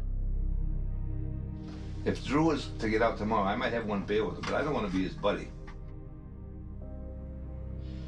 See, the bottom line is, he didn't commit the murder, see? Paul told me that he would go to the jail to meet with Carl quite often, which was a shock to me. Until the day that Paul died and passed away, he's always believed in my innocence. He wanted to speak to the district attorney at the time, asked me to speak to the district attorney to talk about Carl Drew's innocence. I thought it was all very strange. Alan was his own best friend, right? Only 3 people in Alan's life. I, me, and him. It's all him. It's all him. He's an eye person, right? He's an eye person. I'm surprised he doesn't have a sore back from patting himself all the time, you know? I could tell him I said so. He's like, I like to track down everybody from the trial, just get the truth. If they all come back and say, you know what I said there was the truth, and he did it, he said, then fine. And he asked me if I would help him do that. He said, you're good with computers. You know, here's a list of names of people. Can you find them? Paul begins a 6-year hunt for Carol Fletcher and Leah Johnson. And these were not easy people to find. We tracked down Leah Johnson first. She was locked up for drug charges, cocaine. And so we'll find out when she's gonna get out. We were right in front of the prison when she got out. And Paul rolled down the window and he goes, Leah. And she looked, she's like, yeah? I go, come here, you remember me? And she looks at me, she goes, yeah, you're Paul Carey. And he goes, that's right, you need a ride somewhere? She goes, well, yeah, if you wouldn't mind. I'm sitting with Leah Johnson and Christopher Hayes. Paul had been working on this for, what, 32, 33 years. And the conversation is regarding testimony she gave in 1980 or 81 regarding the Karen Marsden murder case, which resulted in a life sentence for Carl Drew. You know, it's chilling to hear his voice on there. Go ahead, Chris, you asked the question. Okay, Leah, now he gave you a ring.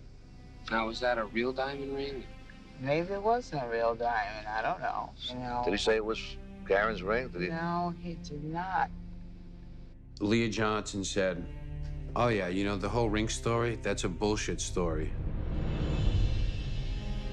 If I said in court it wasn't true, I was under pressure, big time. They wanted me to go to Fitchburg, go on trial, and I kept on saying no, and I was running from them when I was working on down by the pier. You know, so after they caught me, they pinned me in. Testimony is supposed to be voluntary. And a prosecutor can always say, like, I decided not to charge this person with this other crime and give them immunity in exchange for their testimony against this person. Now, telling someone that you're not going to send them to prison if they testify for you is inherently coercive. And what they say would happen to you? I would do a bid. I would do a serious bid. Who told you that? Anyone in particular? Or? No, I'm not elaborating on that. Just take my word for it. It was a choice between me or Carl. You say it definitely wasn't true, Leah? That... It wasn't. They boxed me in, so, you know, I couldn't get away, and that's when they brought me to see the girl's head smashed in, and... Oh, they actually showed you that? Yeah, so many things. Before you went to court or anything? Yeah, Oh, my God. And what did they tell you how it happened? They said, this is what your boyfriend did. Oh, my God. They said that to you? Yes, they did. They were very arrogant and adamant about trying to put this on Carl. So would you say that they were coaching you on what to say when yes, you got on the I stand? would say that. She signed an affidavit, she's recorded, she recants her testimony knowing she could get in legal trouble for that. The chances that he was going to find these people was pretty slim, much less find them still coherent, much less find them willing to testify. We located Carol Fletcher. She was in a shelter in Baltimore, Maryland. Me and Paul drove down there early in the morning. We left at like 4. We got there probably around lunchtime, something like that. And we walked in there and I asked for Carol. Today's the 23rd of May, 2003. I'm at the home of Carol Brooks. It was Carol Fletcher in 1980. She's a very fragile, nervous wreck. She's got tons of anxiety. She's on a bunch of medications. And you can sit and just see when she's talking in this interview, I can remember that tape when you're playing it. I remember Robin telling her things that Carl Drew would do this or do that. she started bringing us places and telling us that that's where Carl Drew was going to kill us at. So she really had, she really put you in fear of Carl Drew. Right. She's just saying, you know, well, he wasn't there. Now, you were never a Carl Drew fan, so you have no reason to tell me a story that he wasn't there. The only reason you're telling me is because he wasn't there, I assume. I really didn't know Carl Drew from Adam, other than from what I heard from people. This was a long process. It took some time to get her to open up. After, you know, many pots of coffee and many donuts. I know there is, Carol. It's a bitch trying to think of it all. I hate to even be asking you about it, but it's so important that all these things come to light now that we're finding out that we didn't know before. Carol finally broke.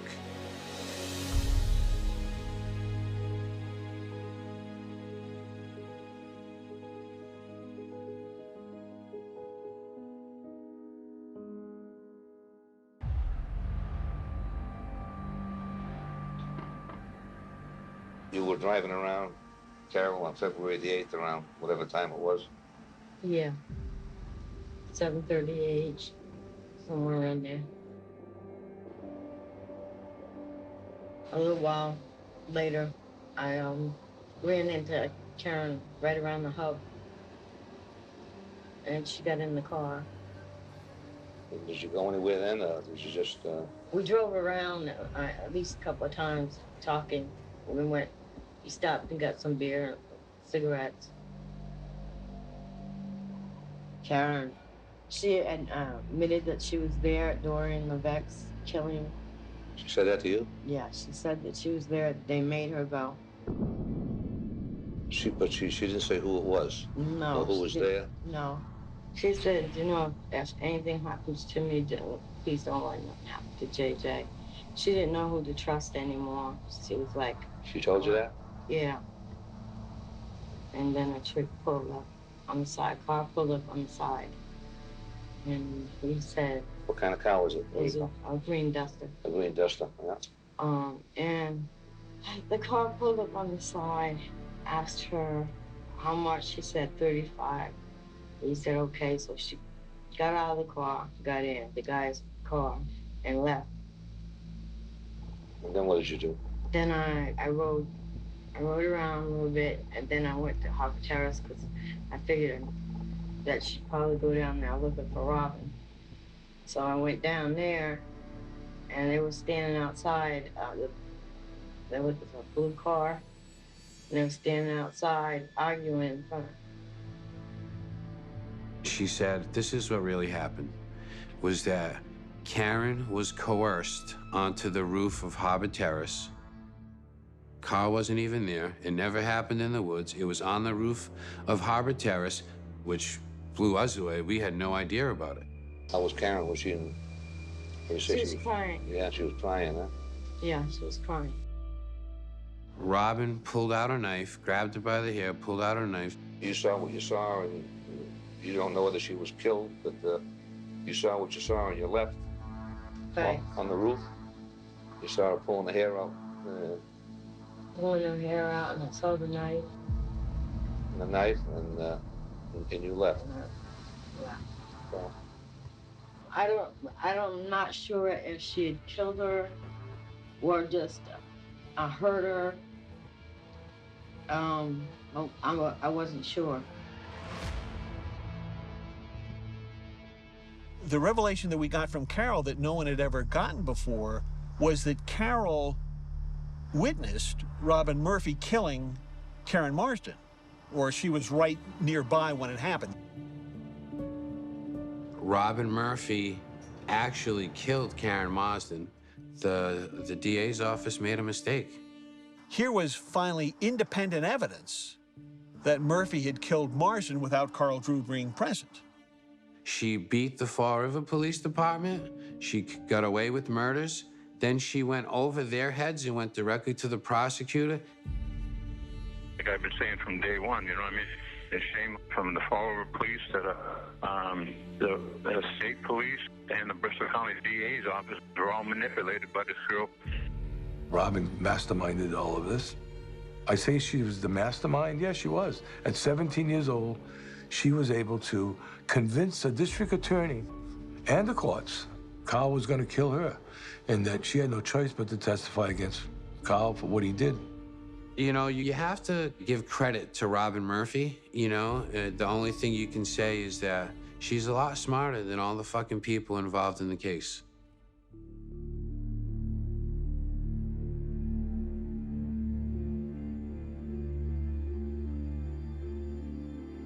First, from hearing from those who are here to speak in support of your release on parole, and then next to hear from those people who are here to speak in opposition to your release on parole. I filed the motion for new trial in September of 2003, but in May of 2004, Robin Murphy came up for parole. Because you solemnly swear the testimony that you give to the Massachusetts Parole Board is Detective Sergeant Paul Carey never really thought talking to Robin was going to be beneficial, because Robin is a manipulator. She was up for parole soon. She's not going to tell on herself. Is it fair to say that individuals were convicted in part based upon your false testimony? Yes. When we talk about this crime, it's your position that you gave false testimony, correct? Robin Murphy manipulated them. She committed these crimes. Has there been any attempted contact by Mr. Drew? No. And he's still incarcerated? So you lied on the stand concerning what Carl came out, right? Yes. Robin Murphy came before the state parole board and admitted to them that she had lied. And also, she denied killing anybody. It was a really alarming parole hearing, and the parole board member said, hold on, let me get this straight. You're saying that you lied? Do you not have any remorse for this? I think that's part of the rehabilitation process. Again, Ms. Walsh, if I were to tell you that I did this crime and what a horrible thing it was, I'd be lying. That's not rehabilitation. That's the same person that I was in 1980. She made up this whole story about Carl. Ms. Murphy, you gave the police statements that after Miss Marston was dead, that you performed oral sex on her, that you cut off her head and that Mr. Drew kicked it around. Why would you implicate yourself in such unhuman, if that's the right word, behavior? It makes it believable. It was all bullshit. All bullshit. Quite frankly, it bothers me that no one knew that. Then, at 41, I'm looking back at this and saying, you're right, it is, it's horrible. But boy, it keeps your attention, and you want to believe it. If Carl had the opportunity to testify against Robin, I think he would have. He could have done that if he was given the same offer, but he wasn't. Part of the reason I'm looking for release is I've done 24 years incarcerated. My record does not reflect violence. My record reflects everything that shows I'm rehabilitated. After listening to her testimony, the parole board, the state parole board, paroled her.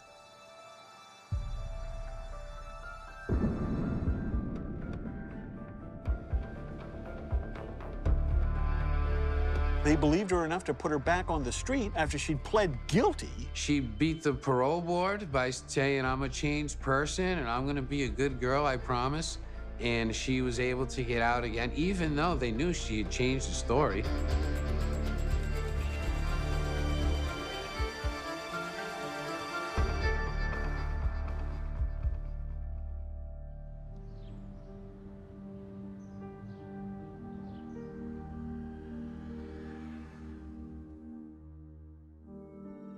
I tried to speak to Robin. I went to her house. I reached out to her attorney. She steadfastly refused to speak to me. I think I got her on the phone once, and she called me a liar. She hasn't told her story. You know, it's funny, I kind of lost track of Robin Murphy shortly after she was released, and I was really hoping that they put her back in prison. Robin was finally granted parole in early 2000s. She was released. She was out for about 7 years, till 2011. She got into a relationship with another felon, and unfortunately that violated her parole conditions.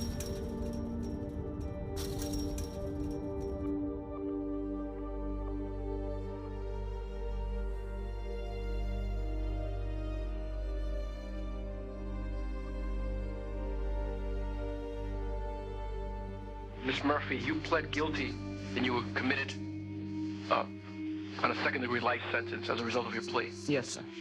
Since that time, you were paroled in 2004, correct? Yes, sir. You're now back on a revocation? Yes. Of that parole? Yes, sir. Okay.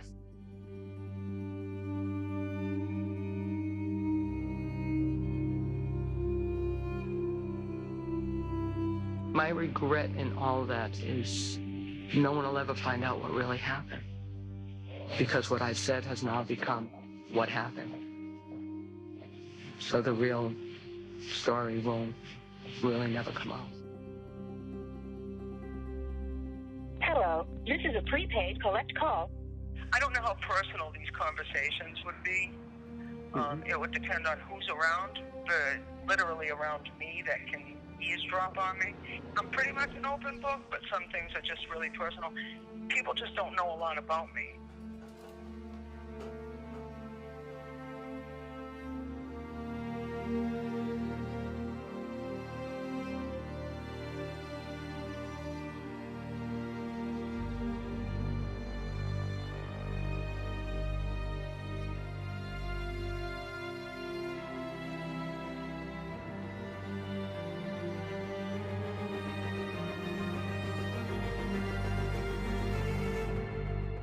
How you feeling? Exhausted. Yeah. Yeah. Yeah. I like how you know a lot of pieces, and it seems like no one else ever put any of that together. I don't know that I just find it amazing. That's crazy. I tried really hard numerous times to tell the truth. No one cares. I wish that people really knew what really happened.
They had a series of murders during a satanic ritual in the woods. Carl Drew was initially charged with 2 murders, that of Doreen Levesque and Karen Morrison. at that time, I believed in the legal system. You know what I mean? I figured that there's no way they're going to find me guilty. There's no physical evidence at all tying Carl Drew to these crimes.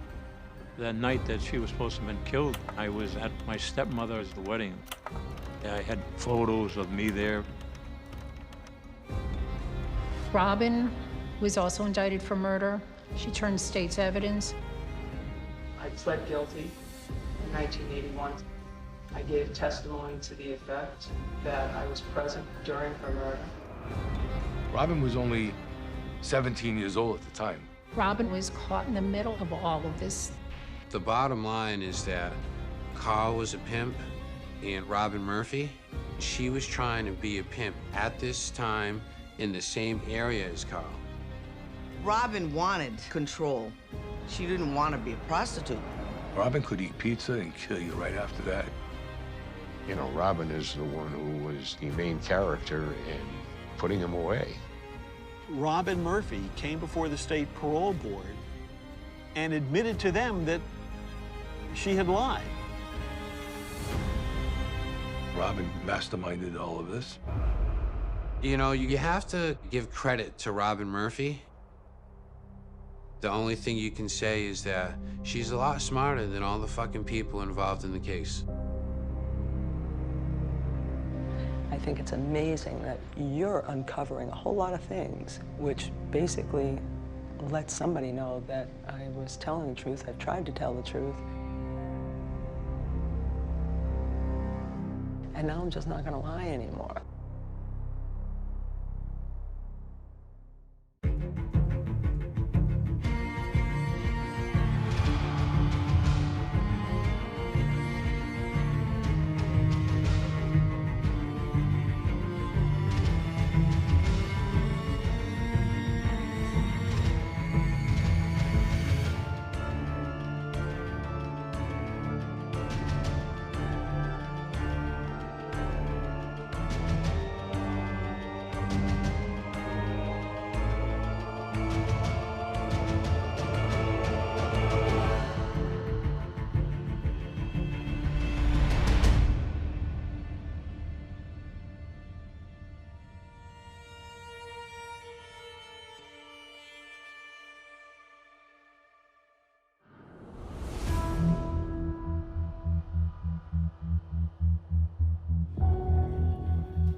Still camera.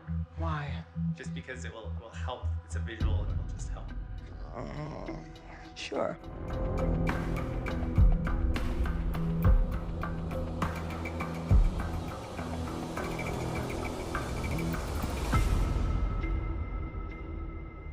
The stories I told, I want to take personal responsibility for. I'm not looking to say, oh, well, the DA did this and the police officers did that. I'm not doing that. I tried really hard numerous times to tell the truth. No one cares. I wish that people really knew what really happened.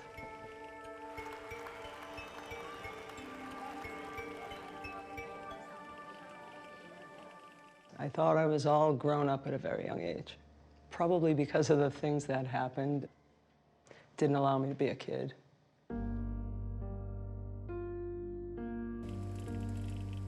Robin had a very traumatic childhood from, I would say, preteen years on. I think she kind of fell through the cracks. Nowadays, I think Department of Children and Families would be involved, and unfortunately that wasn't the case back in, the 70s. I met Robin Murphy. She was 12 and I was 12. My family pretty much fell apart when I was 10. My father became a very abusive alcoholic. I ran away. She gave her mom a phone call. Her mother didn't even know me. And she let me stay at that house.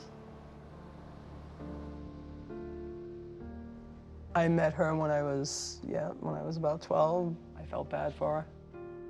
Wanted my mother to take her in. I think her mother was working at a bar.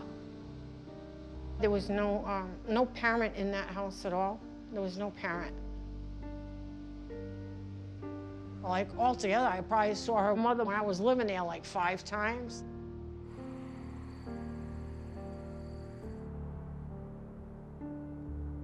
With pretty much having an absent parent, yeah, kind of had to make my own decisions, and I realized there was nobody there, so there was that clingy thing to whoever was there.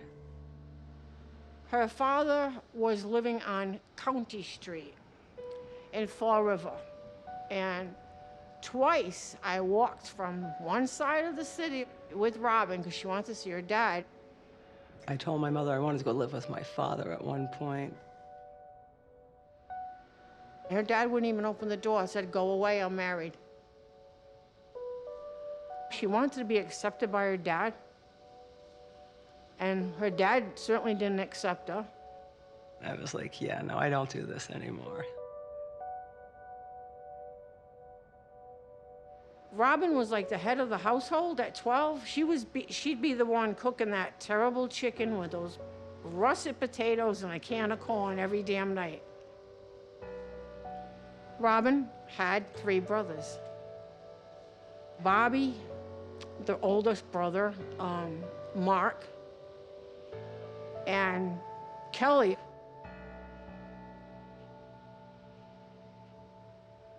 She was just totally on her own. 12 years old. You know, Bobby, her brother Bobby, used to rape her, and nothing, you know, everything was always hush-hush. Everything was hush-hush back then.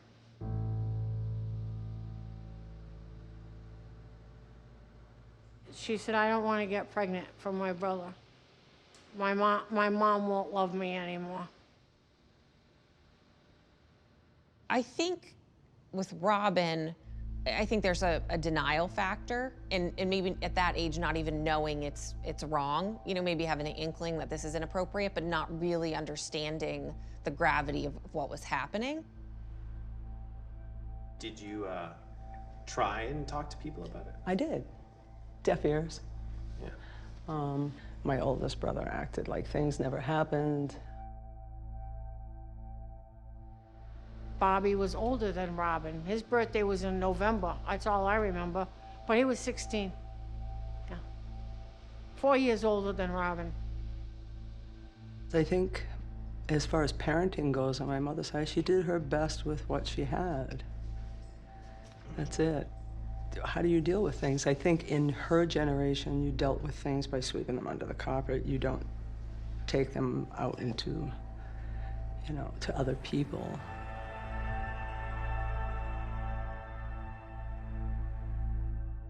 I met Robin, I want to say I was 16 or 17 years old, which makes this young lady 11 or 12.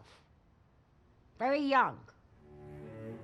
I had seen her around town in Fall River because I wasn't too far away from Fall River, and I had some friends in Fall River, you know, and I had family members that were in Fall River. So I would see her here and there. And I had heard conversations about her being around in my father's life. Andy Maltese, he was very active on the street. I was in front of the Superior Courthouse, lived near there, about half a block. And he gave me a ride down the street. How old? 11. And Andy was the strangest character, probably of all. You could walk the streets of Fall River for a month, and you will not see anyone with cowboy boots and a buckle that says Texas on it and pearl buttons. Andy Maltese was dressed that way. He did wear boots, and he did have a big, I guess, Western belt buckle. I don't know exactly how to describe him. We didn't go out to dinner. He was a character. He was a character. He was an older guy. He lived with his mother, first of all, and he was like a wimpy guy. I don't think anyone thought much of Andy.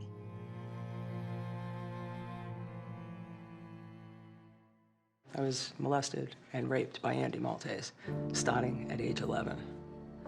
I wasn't performing cult meetings in the Freetown State Forest. Andy was molesting me in the Freetown State Forest.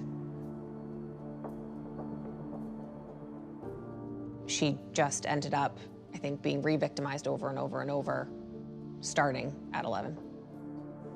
Andy was a pedophile, basically. He liked young girls. He would drive around and find these young girls, and people like that, they're predators. He had a pattern of what we would now say is grooming, you know, get in her good graces and get her things and take her around and, you know, eventually sexually abused her. He actually took me to meet his mother at one point, which I found very weird. My dad was always a part of my life, whether he was home or not home. My mom and them separated because my dad would like to go out at night.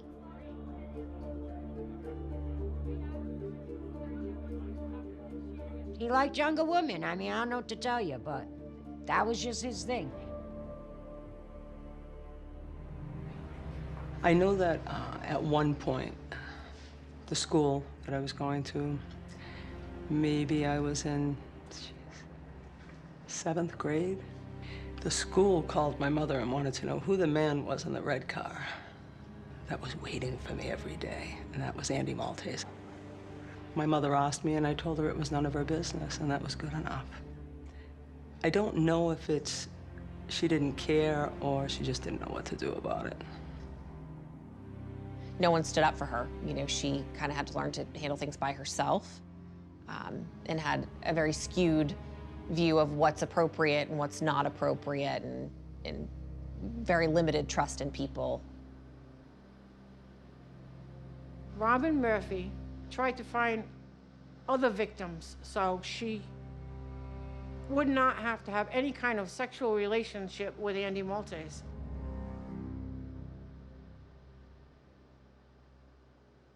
Andy Maltese, he was going to give me a ride home, and she told me he'd be safe, and he wasn't. He raped me repeatedly.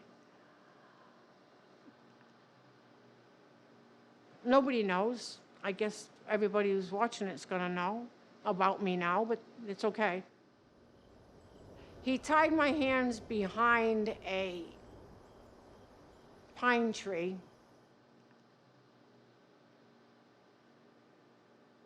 And he was masturbating and then broke my virginity. And then he put a stick in my vagina and told me if I said anything, my parents and my sister were gonna be dead. And I didn't want him to kill my parents or kill my sister.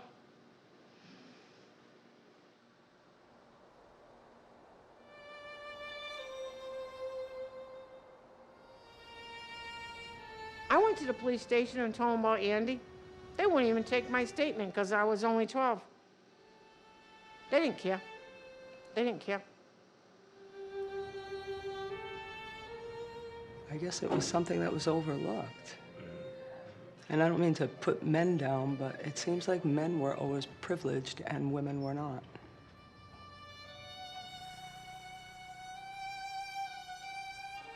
Nowadays, the lens on that is much different, but even through the police reports and looking at stuff, it does appear that they really just were no big deal.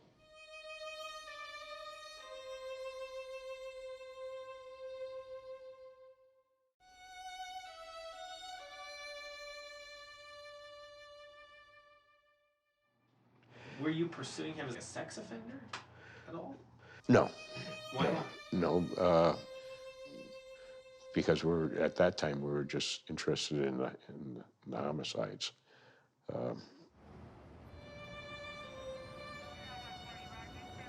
They didn't care. They still don't. They still don't. The only defense Robin has is she was sexually abused and brutalized as a child. And psychologically, that damaged her. but she isn't fit to be among society. I consider her a dangerous person. They didn't give a flying fuck. There you go, I'm sorry. For God's sakes, oh boy, oh boy, oh boy. I don't know. I think it may have been the time.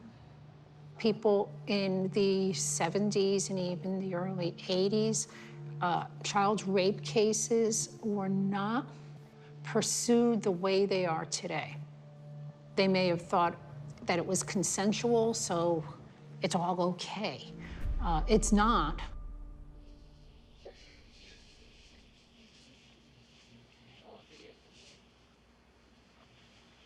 Okay.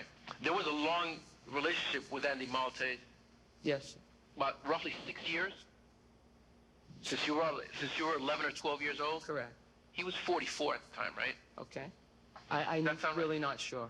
Okay. Something regarding your childhood, and you know, uncontroverted trauma that you experienced when you were very young. It accounts for a lot of your actions, but there are a lot of things that does not account for. And you know, when a lot of things you took it upon yourself to make this so much more complicated.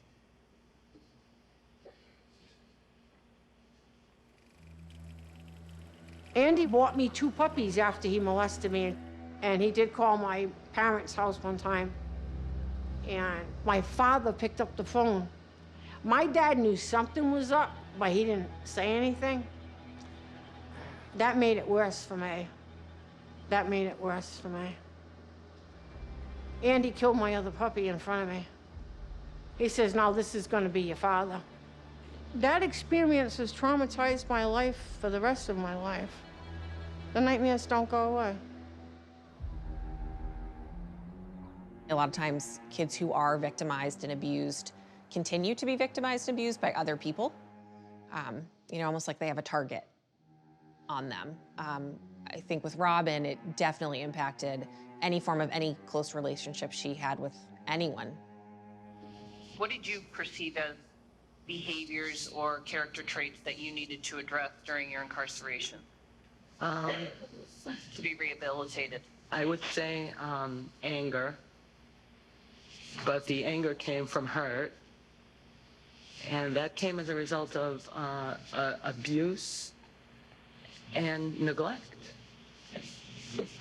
Abuse from male figures, and neglect from a mother figure who was kind of not there. She was busy trying to make ends meet to bring up 4 kids. If you don't walk through that and you don't forgive the past, then you don't get to grow up, and you stay angry.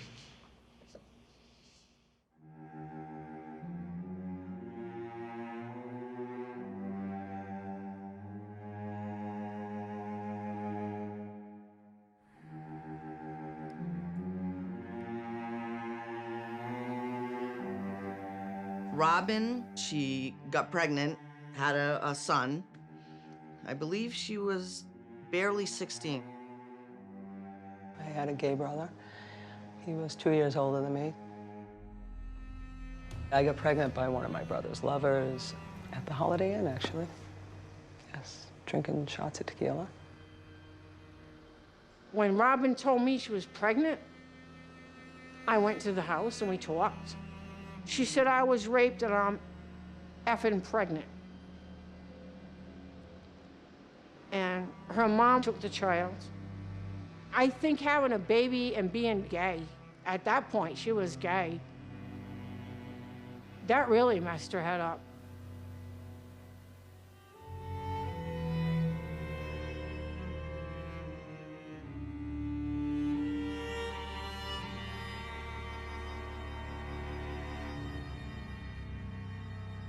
I mean, I know she doesn't want to talk about it. I think in a broad term of, you know, getting pregnant, I think it kind of forced her to grow up quicker than I think any teenage parent ends up having to do.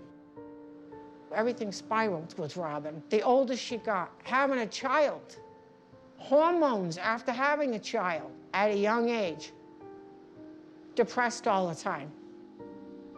I lived at home until I was 16. For my 17th birthday is when I transitioned into living with Sonny, Maureen Spada.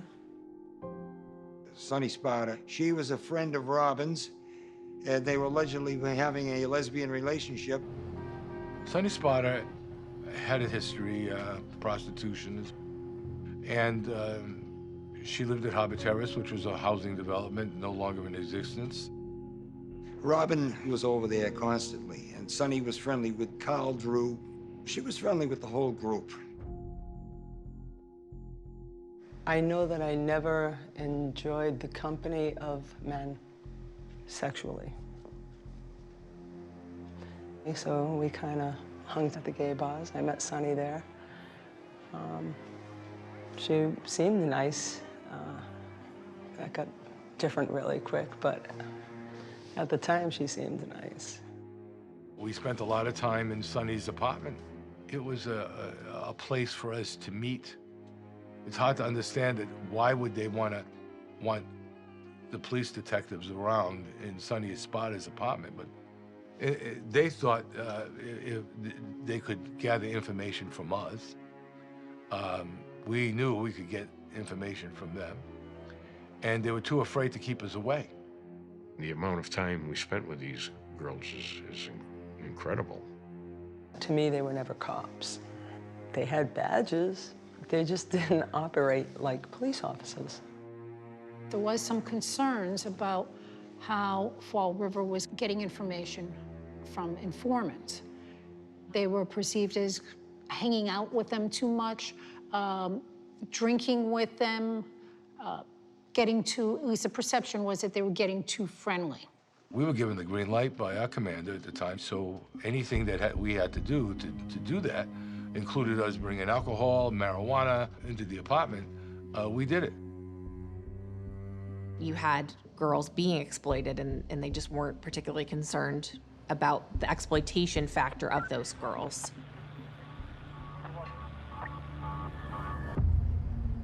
I was with a friend. We went to buy marijuana from someone, and Carl Drew was seated on a couch. Because I remember backing up and saying, come on, I want to get out of here. He just had an icy stare. I didn't like the look of him. So I ended up meeting Robin at Sonny's. We didn't get along, and she had an attitude when she talked. And, you know, you're supposed to pay attention to her or listen to her, and I was above and beyond all that stuff. He was just a really intimidating guy. Hearing stories about him, I didn't believe them. They just seemed too out there to be true. I really thought he worked on people's fears. Robin had this disposition that she tried to act like a man, and we're having a heated argument.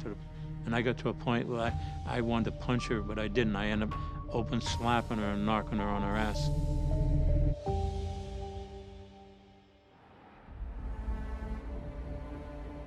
Carl had come to Sonny's house, and Karen Marsden was with him. And he was upset with her for some reason. Karen was seated in a chair where I couldn't see her. Carl kept pacing back and forth. So I got up, pissed off, went in the bathroom. And she said, "What's the matter with you?" I said, "He's a jerk." Karen Marsden, she was a sweet person. She was concerned about her son. For a 17-year-old, yes, I loved her, yes. It was somebody that was there. She told me her introduction to being a prostitute for Carl was, she told me a story about him choking her one night at the Holiday Inn. She passed out, and when she woke up, she was laying on the bed and he was dripping blood down on her forehead. She was deathly afraid of him.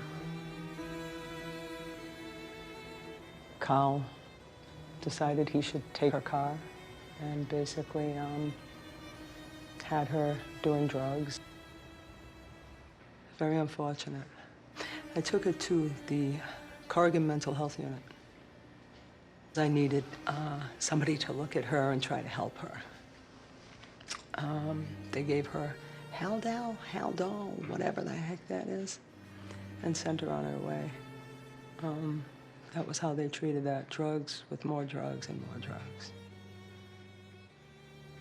I noticed recently that my involvements with people have always been with broken people. I wish Karen could have had a good life.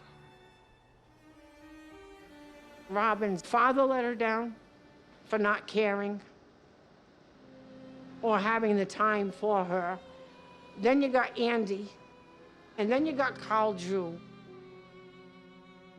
They have, made their case on Robin being a central figure in this and her being a main perpetrator.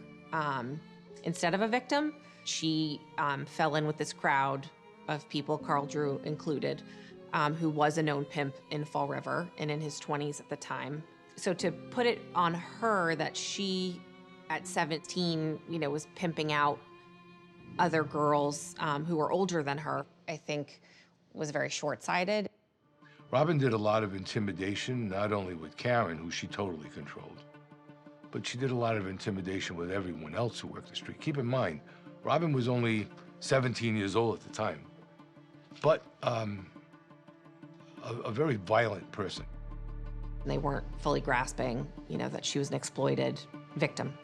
She may have been a child at 17 years old or considered a child. Robin didn't need any protection. So there's this group of prostitutes, and they're being controlled by Carl Drew, who's a motorcycle tough guy, and a 16-year-old girl. She doesn't seem to fit. Just as violent, if not more. You look at her, you'd say, oh, she's sweet and innocent. That was not the case. It's very frustrating to have people, even now, refer to her as, a prostitute or as a pimp, when she was clearly victimized and was trafficked herself in with this group of adults.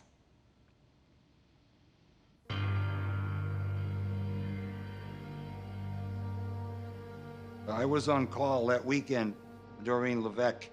We found her under the bleachers at Diamond Vocational High School in Fall River. She had been severely beaten and was, killed. Karen said that Carl killed the girl under the bleachers. I insisted, nah, he just told you that to, get you to walk right. And she told me she was there when it happened. That's Karen telling you this? Karen was telling me that, She was present when, we're talking about, do you know the girl that was found behind the bleachers? You know her name? That was Doreen Levesque. Doreen Levesque, right. Karen used to call me on the phone all the time. Drew's gonna threaten her. I said, Karen, we'll take care of you. We'll move you somewhere. We'll do something for you. No, I don't want to go. I don't want to leave. Said Carl smashed her head in wet rocks, and she was crying, and she had holy water in her pocket. Doreen was the first victim. But the most astonishing thing is that before the Karen Marsden murder, Robin Murphy had been a witness to the murder of another young prostitute, Barbara Raposo.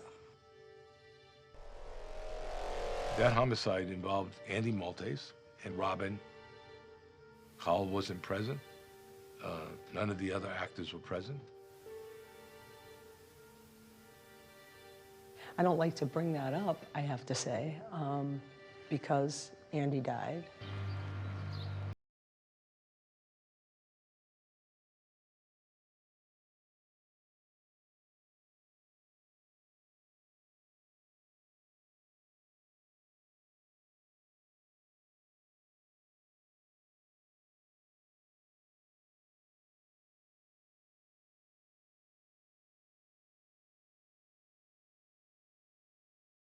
Area, but clearly seen from the road. You could drive in there. It was a sort of a lover's lane.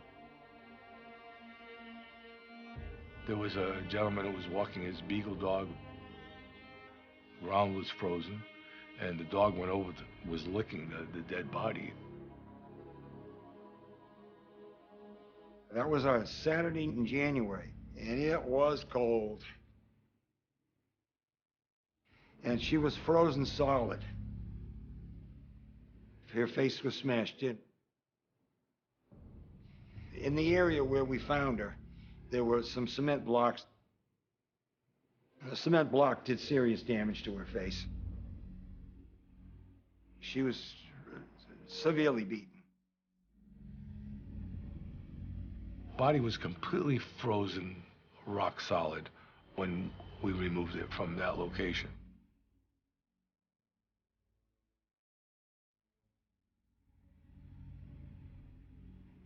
What we did was interviewed everyone we could think of that was directly or indirectly involved with her. We tied the connection together that she was Andy's girlfriend, and it developed from there. The only time I knew of Barbara is when he spoke with me about having a female in his life, and that he had a new woman in his life, and that he really cared for her, and that she really needed his help.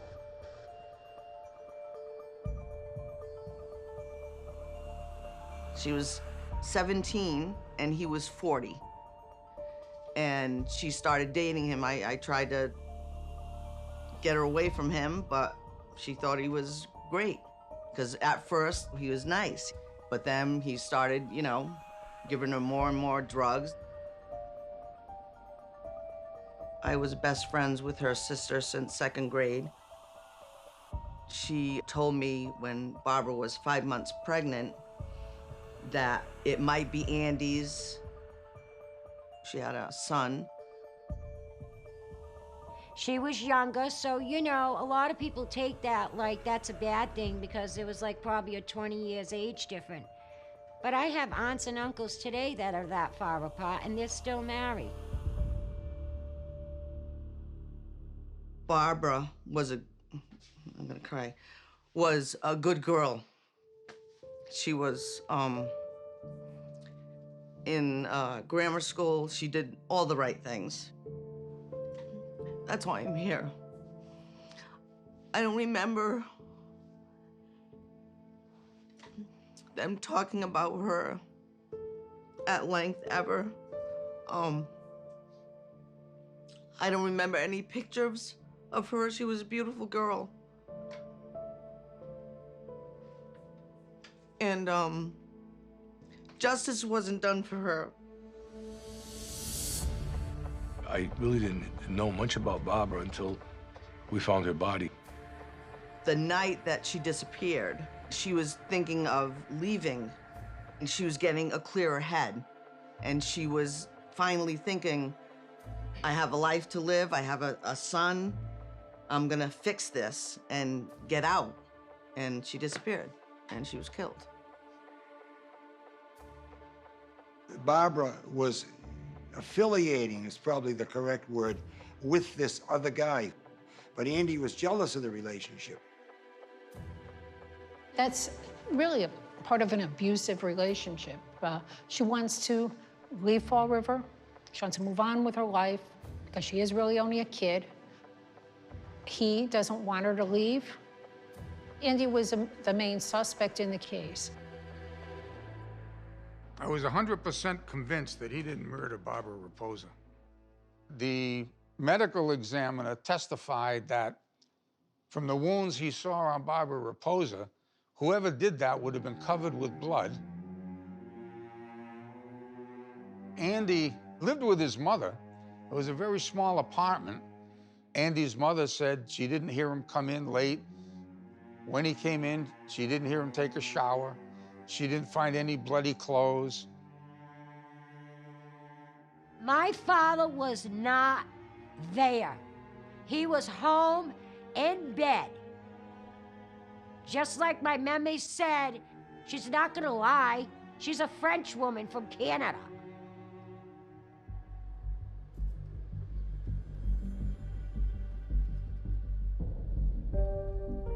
Andy really wouldn't stay away from the police. I mean, he was at the police station all the time saying, you know, I just thought of something. Maybe I can help you out on this. And they strung him along. I think he thought he was some kind of a junior G-man. I don't really know. I found that people who commit homicide want to tell someone. It sounds strange, but they want to tell you what they did.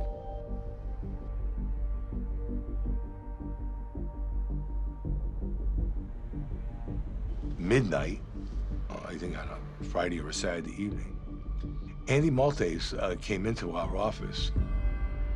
Came in with his cowboy boots and his cowboy buckle and his shirts. And he came in holding a Bible. I said, Andy, why the Bible? And he said he was with God now, but prior to that, he'd been with the devil. It was crazy. First of all, he didn't have a lawyer. And I'm not sure he would have listened to a lawyer at that point if he had one. We gave him his Miranda warnings, his rights. Andy just kept telling the police, as far as I recall, look, I know what I'm doing. There was quite a bit of conversation about God and about Satan, and I really worked him over with that. But that went on for about 48 hours. We had no sleep. We just kept working that issue. For whatever reason, he wanted to call it whatever you want, cooperate, participate. You know, he wanted to be involved with the police. He probably would have stayed there for 84 hours if they wanted him to. Andy, he wasn't too bright, you know? You could talk him into saying he raped his own mother. I want to be careful with my words because the police were just doing their job, but basically they played him. I asked him to close his eyes, and I said, you know what I see, Andy? I see you killing Barbara. And that's when he said, you know, I can see it too. I can see in my mind where this body is. He wanted to take us there. Obviously, we did that. When Andy wanted to go to the scene of where Barbara Raposa had been killed, we took him to the scene down there. It was a very, very cold day, and that's when he said, talking about having had his dream and seeing her smashed in the face and killed. He claimed that he saw her murder in a vision. He's in a tree or he's hovering above the murder scene and he is witnessing that as if he is clairvoyant. They turn it around against him. And also because he had a dream. What, you mean to tell me if I had a dream last night that God showed me something in a dream, which he does speak to people through dreams. Don't happen often, but it does happen. That's in his word. I'm not God, but that's his word. I never considered it a confession, and I don't consider it a confession now. We finally arrested Andy Maltese.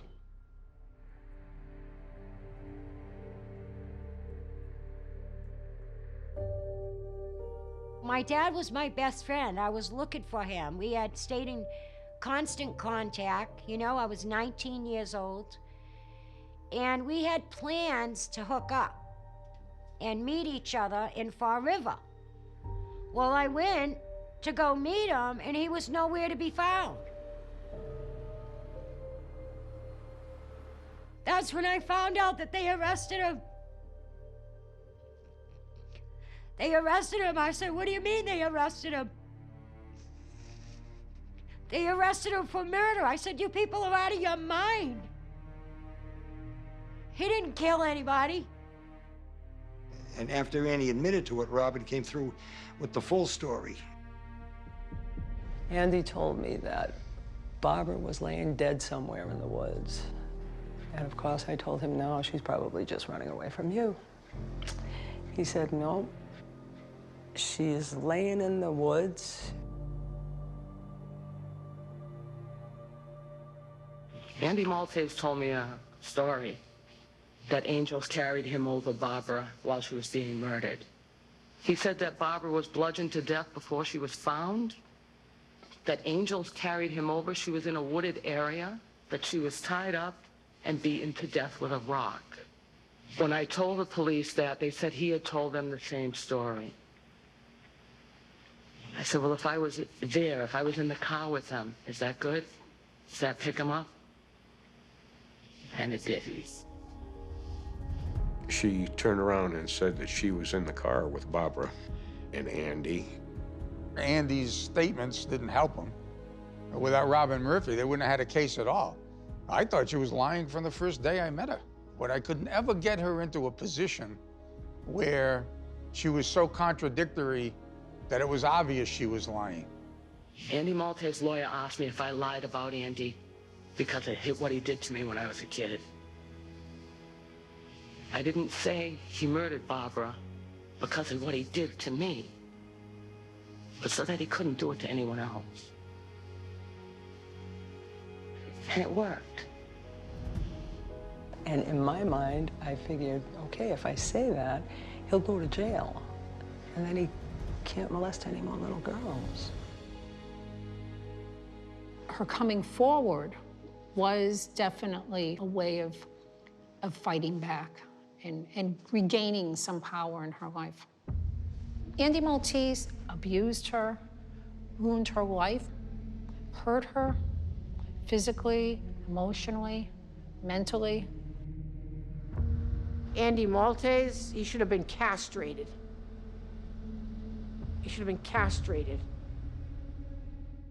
This is the site where the state says Andre Malte beat Barbara Raposa to death with a rock back in November of 1979. The police took me to where she was found and basically said, so the car came in this way. You remember this bump over here? And I just, you know, yep. That's it.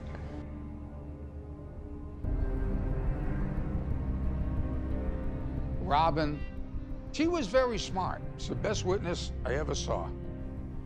I used to be a very good storyteller. And it got my needs met. She had gone over the transcript. She had figured out what I was doing. But she was a very, very smart witness.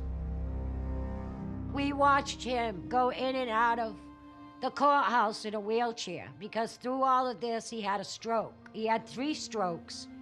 The third one caused his whole left side to shut down, so he barely could walk. He had strange sexual proclivities, shall we say. And the prosecution felt that they really needed to introduce some of this equipment in the trial. Andy Maltese talked about a bag of tricks that he had. A bag of tricks were all sexual items that he used, vibrators and rope and handcuffs, and gags. We had court stenographers, we had little old ladies in the back row, and they were shocked. I know at the trial, Robin claimed Maltese had molested her when she was a child. Andy Maltese, I don't know whether he saw it as wrong. I think he knew it was wrong, but it was a wrong that he could accept. It's not a wrong that you or I would accept, or most normal people would accept. But he was like, oh yeah, I did that. And he seemed detached. His general demeanor was just almost accepting of his own behavior. You know, he didn't see the world the way you and I do. It was disturbing to me to watch a man try and make sense of his life, and he couldn't. He just couldn't. It's kind of pathetic.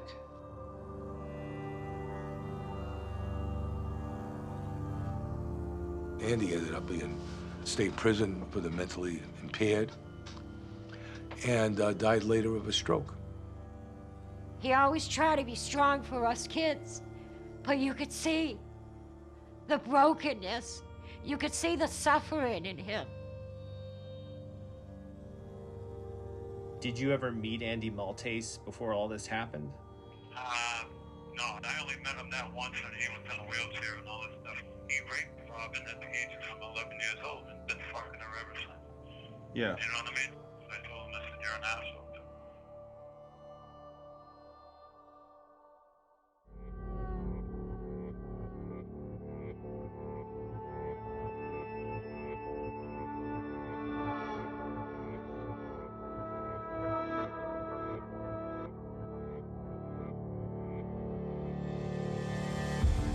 Robin Murphy.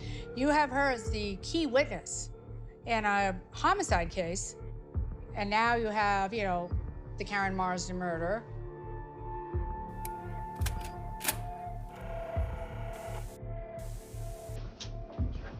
My name is Maureen Murphy. I'm Robin's stepmother. What happened back then, whatever year it was, I don't remember anymore. I think it was so wrong. And Karen has been in my home. They were running houses. They told that to my husband and myself. Karen, she told me repeatedly that Carl was going to kill her. I didn't believe her. She really believed she was going to die. And she was right. Everybody else thought she was nuts.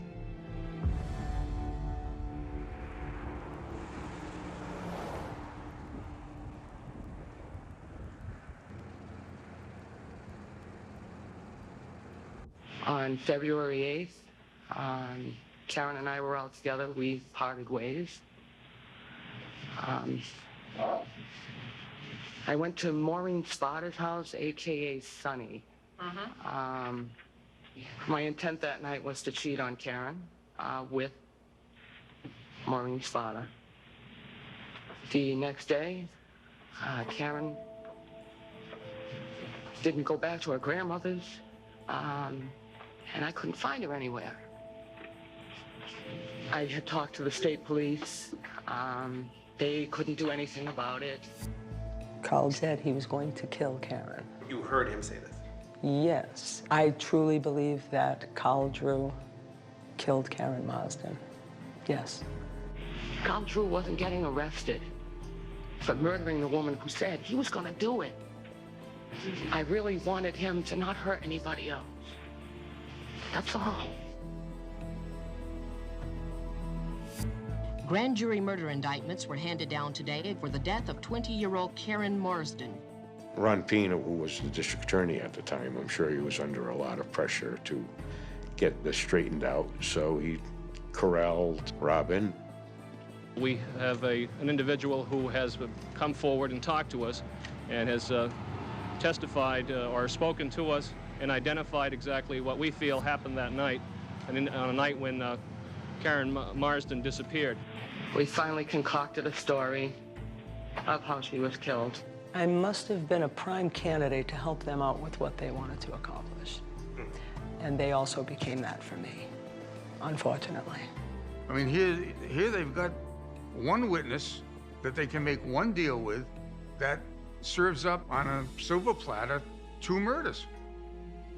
You know, it solves everything. I felt like the whole time they knew I really wasn't there because they wanted a body. Just tell us where the body is. You know how angry I got at that? How the hell do I know where the body is? I can't even tell you where her teeth are, and you want me to tell you where her body is.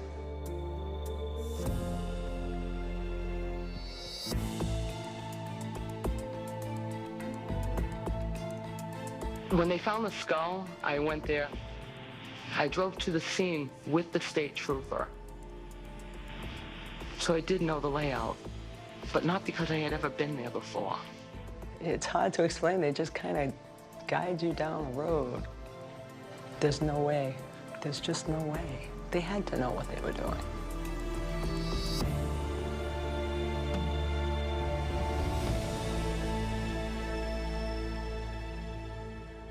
Prosecutors have an obligation to do justice, not just get convictions. But this was a DA who had a bunch of unsolved murders on his hands and who was approaching an election campaign. And he was far more interested in answering public outcry than he was in doing justice. We were able to determine that there may have been more than one individual involved in the crime.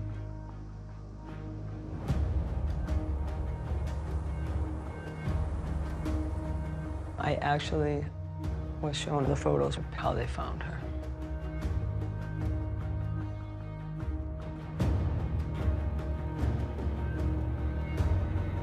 The assistant DA noticed when he showed me the pictures that I probably wasn't there. When you're confessing to Karen's murder, why incorporate Satanism? Oh, because the nice people said so. Oh, the DA. Yeah. What did they say? Yeah. Well, this was about giving souls to Satan and having ritualistic killings. And I was like, oh boy.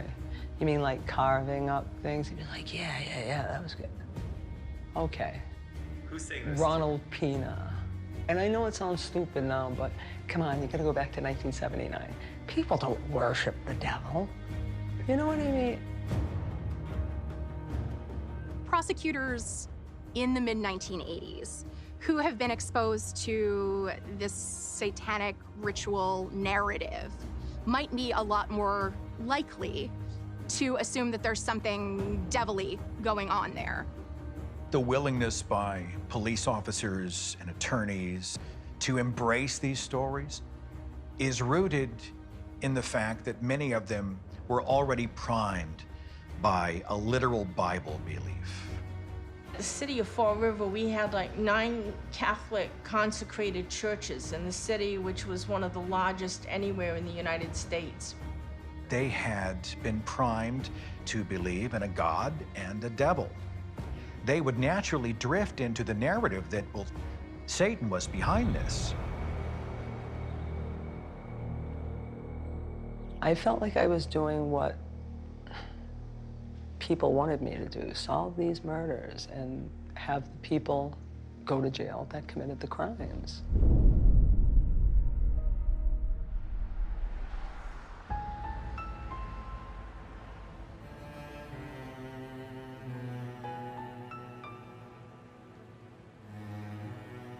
I plead guilty to murder in the 2nd degree. Kenny Sullivan, he told me I'll get out in 12 years. And I would like it at first because I'm gay. But did I think women would still want me at the age of 50? So I pled guilty that day.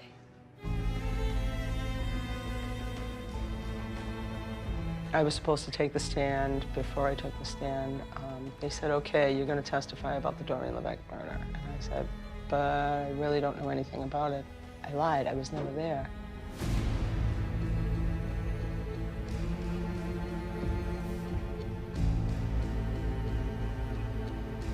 The assistant DA, whoever came in, went out frustrated. He came back with a bunch of people and said, you're going to tell this? You told me you were there. You already went before the grand jury. You're going to say you were there. This is what you saw, and that's it. That's what we agreed to.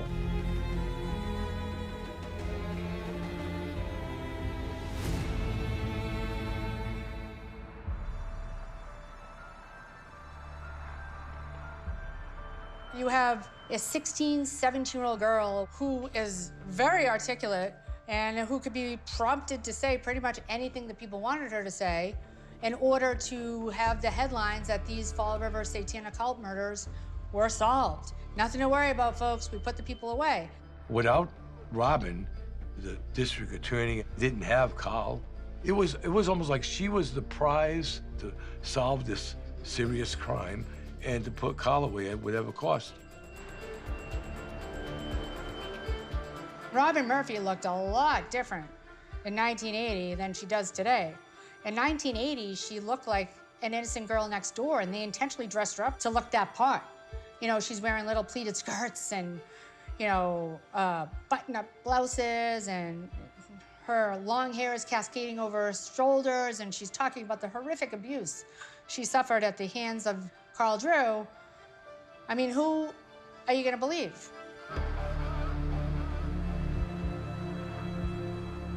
Like I've been saying from day one, it's shame from the Fall River Police, the state police, and the Bristol County DA's office were all manipulated by this girl, Robin Murphy, that was implicated in 3 murders.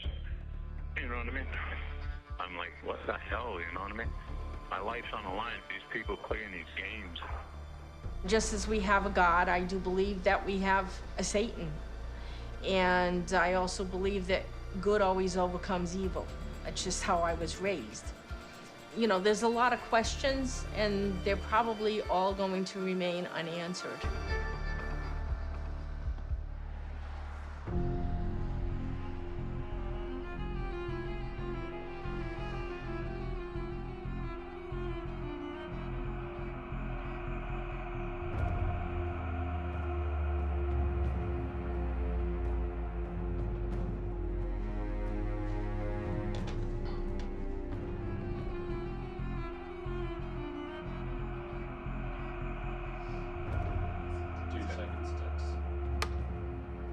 How are you feeling? All right, a little nervous. I've never been on camera before, so. Have you ever talked to the police? Once. I was probably about maybe 10 or 11. My mother's house got raided, and they had arrested her. I don't even remember who the cop was, but I was talking to a cop, and I told him about what I saw, and I thought it might get my mother out of jail. I don't think he took me serious. What did you see?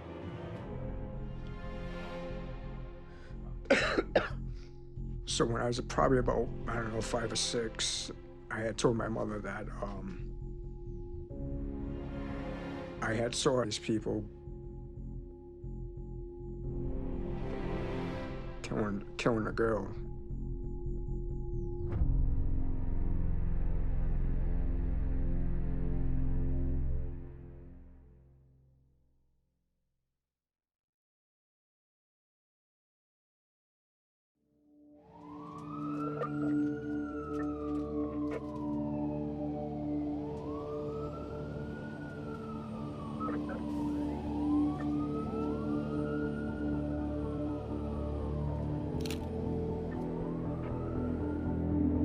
If I had a chance to say, would you want an investigation like that again? 3 homicides, connected, satanic cults, I'd say, are you crazy? It destroyed my life. I mean, I got divorced in the process, in the middle of it. It consumed me. Carl Drew was initially charged with 2 murders, that of Doreen Levesque and Karen Morrison. At that time, I believed in the legal system. You know what I mean? I figured that there's no way they're going to find me guilty. Carl Drew was sentenced for all of his natural life to be in prison.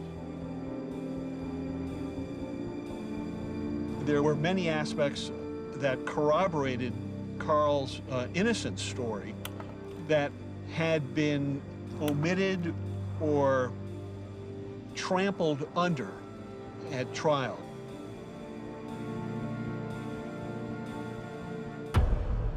Leah Johnson was Carl Drew's girlfriend, and she had Karen Marsden's ring.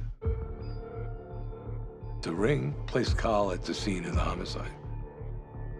We tracked down Leah Johnson, and she said, "Oh yeah, you know, the whole ring story, that's a bullshit story."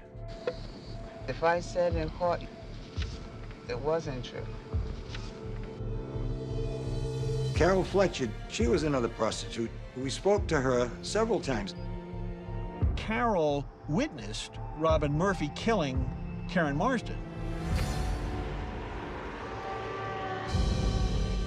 They have, you know, made their case on Robin being a central figure in this and her being a main perpetrator instead of a victim. Robin had a very rough upbringing, a very troubled background. I was molested and raped by Andy Maltese, starting at age 11.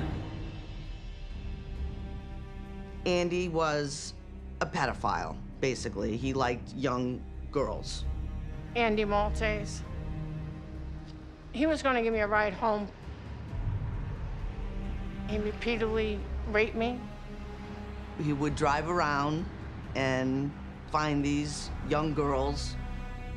People like that, they're predators. I went to the police station and told them about Andy. They wouldn't even take my statement because I was only 12. They didn't care. Were you pursuing him as a sex offender? No. You had, girls being exploited, and they just weren't particularly concerned about the exploitation factor of those girls. Barbara Raposa had gone to high school with Robin Murphy. I really didn't know much about Barbara until we found her body.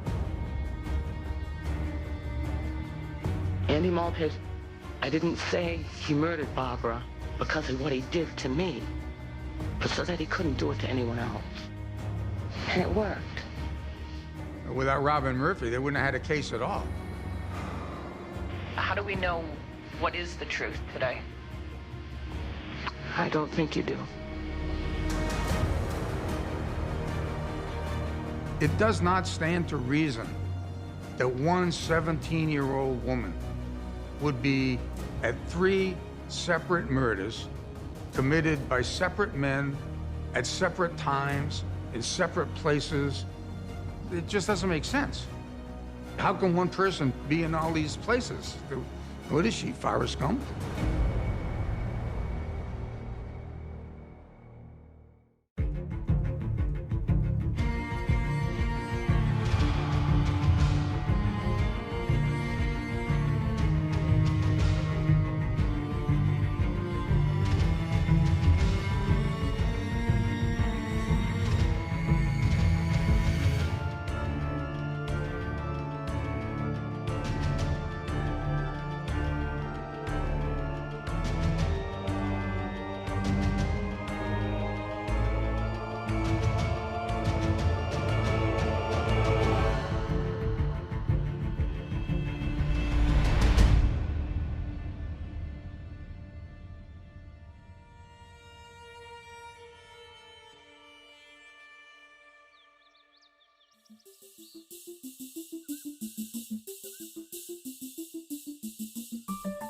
You see it every day now, all these cases, guys with 30, 40 years in getting their cases overturned. You know what I mean? Lenny Bruce famously said that in the halls of justice, the only justice is in the halls. And this is one of those cases.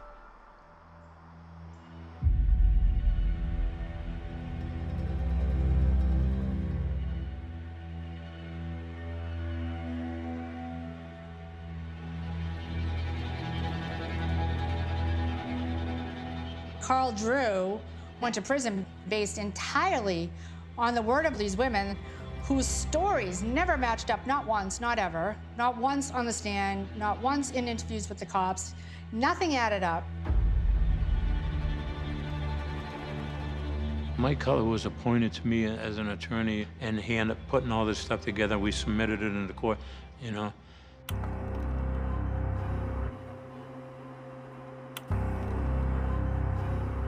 A motion for new trial is designed to bring new evidence or evidence that wasn't admitted at trial into court so that a new trial motion judge can look at that evidence.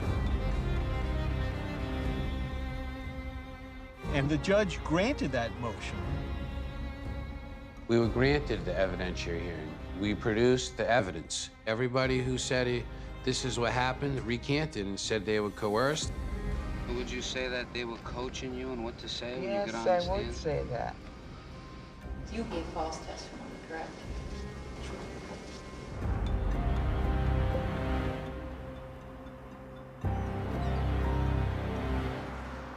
I got a call from the assistant district attorney. He called me and asked me, could I go to the trial with them?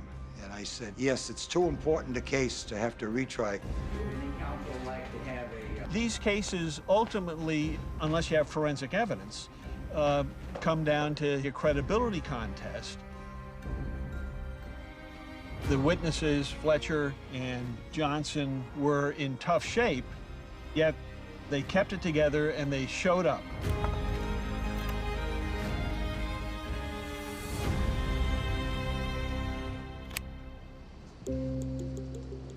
Now, you were never a Carl Drew fan, so you have no reason to tell me a story that he wasn't there. The only reason you're telling me is because he wasn't there, I assume.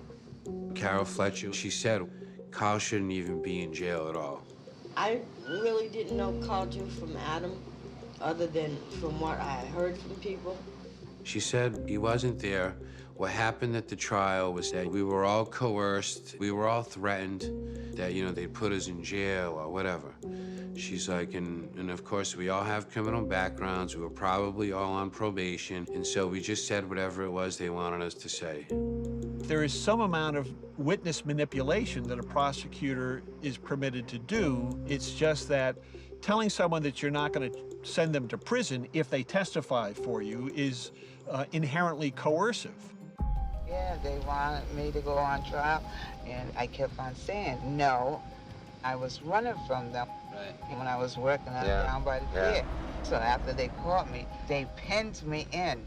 This is a class issue where poor people go to prison. They don't have access to defense attorneys. They don't have people clamoring for their release. From the very beginning of this case, I've told these people that I couldn't read and I couldn't write and all that stuff. And they end up using that and taking advantage of that, knowing that I couldn't, you know, I couldn't understand a lot of the stuff that they were telling me about. This is another example. In this particular case, you know, we would call it in Boston, here's a poor whiskey tango dude with no family, and it was very easy to railroad him into prison. And they brought me to see the girl's head smashed in. They actually showed you that? Yeah, so many things. They weren't the greatest witnesses in the world. They were vigorously cross-examined, Leah Johnson in particular, and as I recall correctly, she was sitting in the back of the courtroom. She nodded out and I think fell over, which certainly didn't enhance her credibility. All of the people who had been involved in the investigation were brought out of retirement or located. All these people were brought back to trial and said, you know, these are all drug-addicted street workers. You can't believe them. They were very arrogant and adamant about trying to put this on Carl. So would you say that they were coaching you on what to say when you Yes, get on the I stand? would say that. You say it definitely wasn't true. It wasn't. She was comfortable with us. We weren't intimidating her. We didn't have any problems with her. We got along with her very well. Like I say, you know, once all this stuff started breaking down on them, they were so dumbfounded and ashamed, they didn't want to come right out and admit, you know what I mean? The testimony of Carol Fletcher and originally Leah, everything fit in with the evidence that we found at the scene.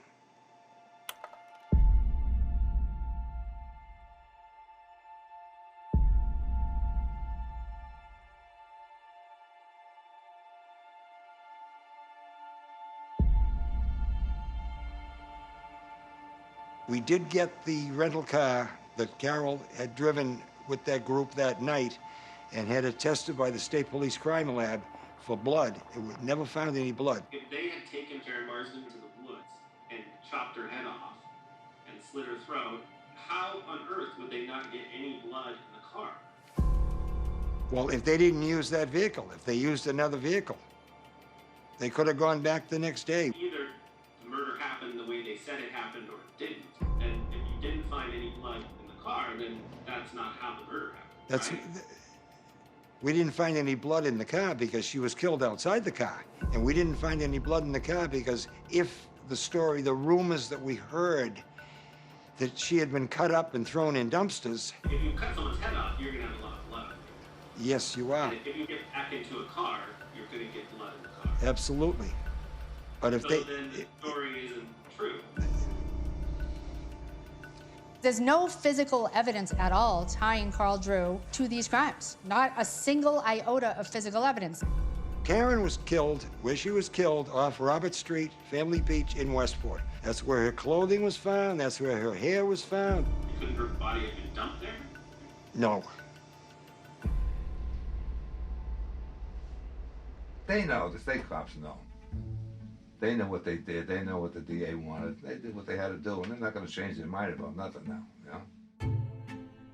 That should have reopened this case and earned Carl Drew a new trial, but no one wants to relive this case.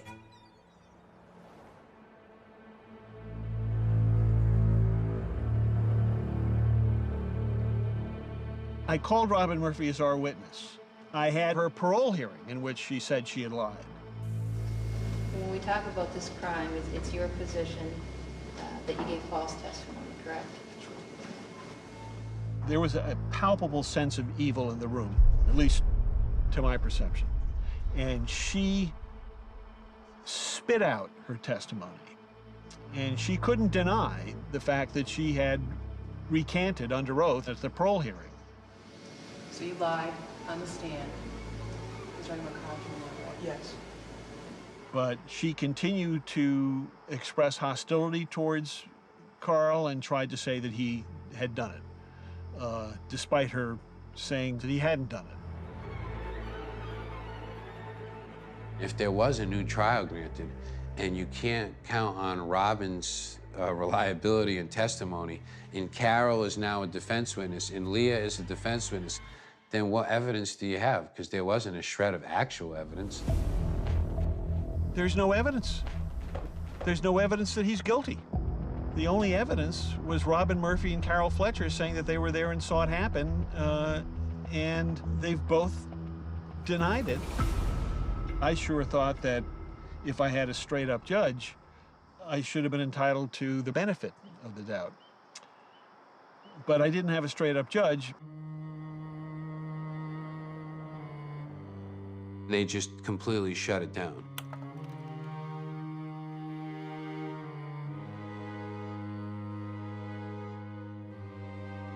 Me and Paul and Mike Cutler, we were shocked and amazed.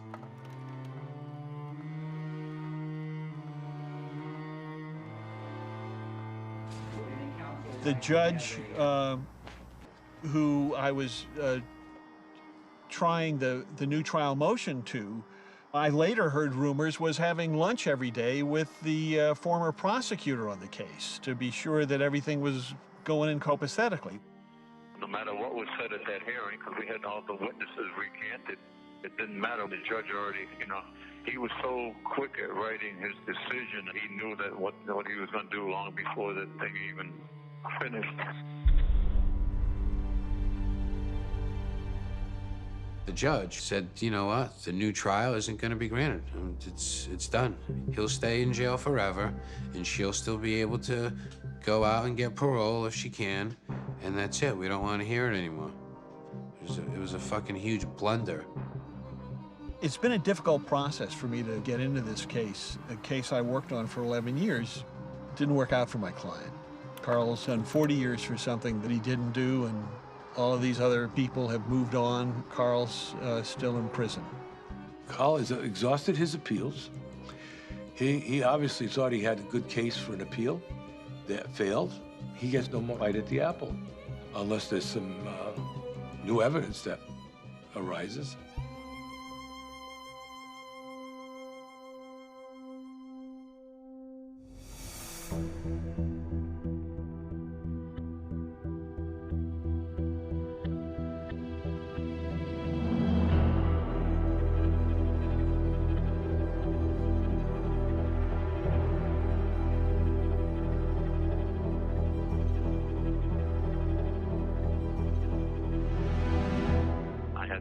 That was actually there the night of the murder, and he was young at the time.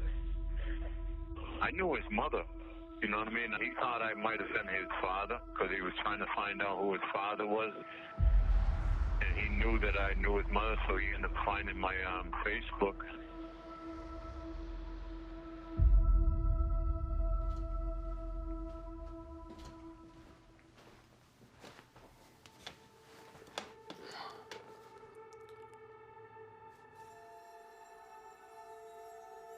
I lived in Harbor Terrace in the top row,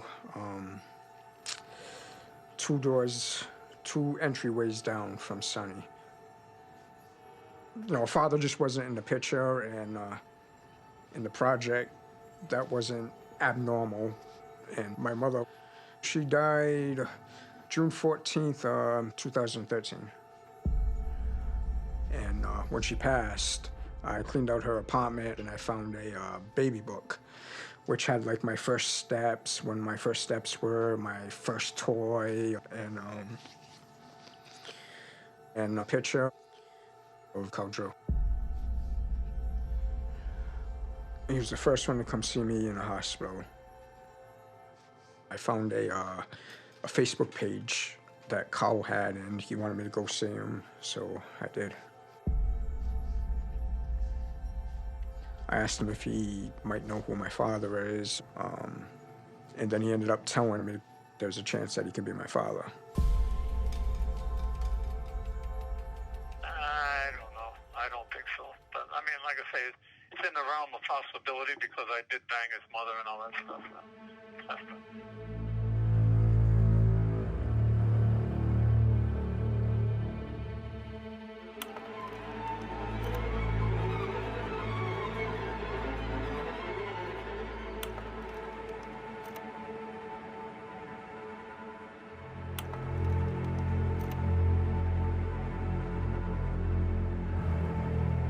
My mother wasn't physically abusive, you know, but she, you know, she was a drug addict and a prostitute. And, you know, so I witnessed a lot of, like, fighting, a lot of different stuff. And I started acting up in school, and they recommended, they put me in, like, special needs. They didn't know what was wrong with me. They recommended me to do, like, counseling. So when I was probably about, I don't know, 5 or 6, I had told my mother that I saw these people up on the roof killing a girl. I saw 3 for sure. And who are the 3 you saw? I'm pretty sure one is Robin, the other 2 I'm 100% sure was Sonny and Carl Davis. So what did you see? There's a lot of commotion, a lot of screaming. I don't remember how I got up there. There was a lot of yelling. I think I was crying. And did you see Karen? No, it's kind of a blur. But she would have been... She would have been dead. There was a woman on the roof that Carl Davis was holding back. What did that mean to you? Well, Carl Davis was probably pulling Robin off her, Karen.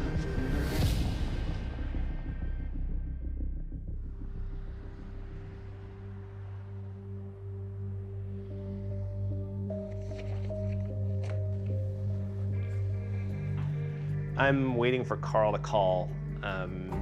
He has limited access to email through a prison system, so I sent him an email and it takes him a while to get it, and then I have to wait till he gets phone time, and then he can call me at any minute, and I just kind of have to be on standby for when he calls.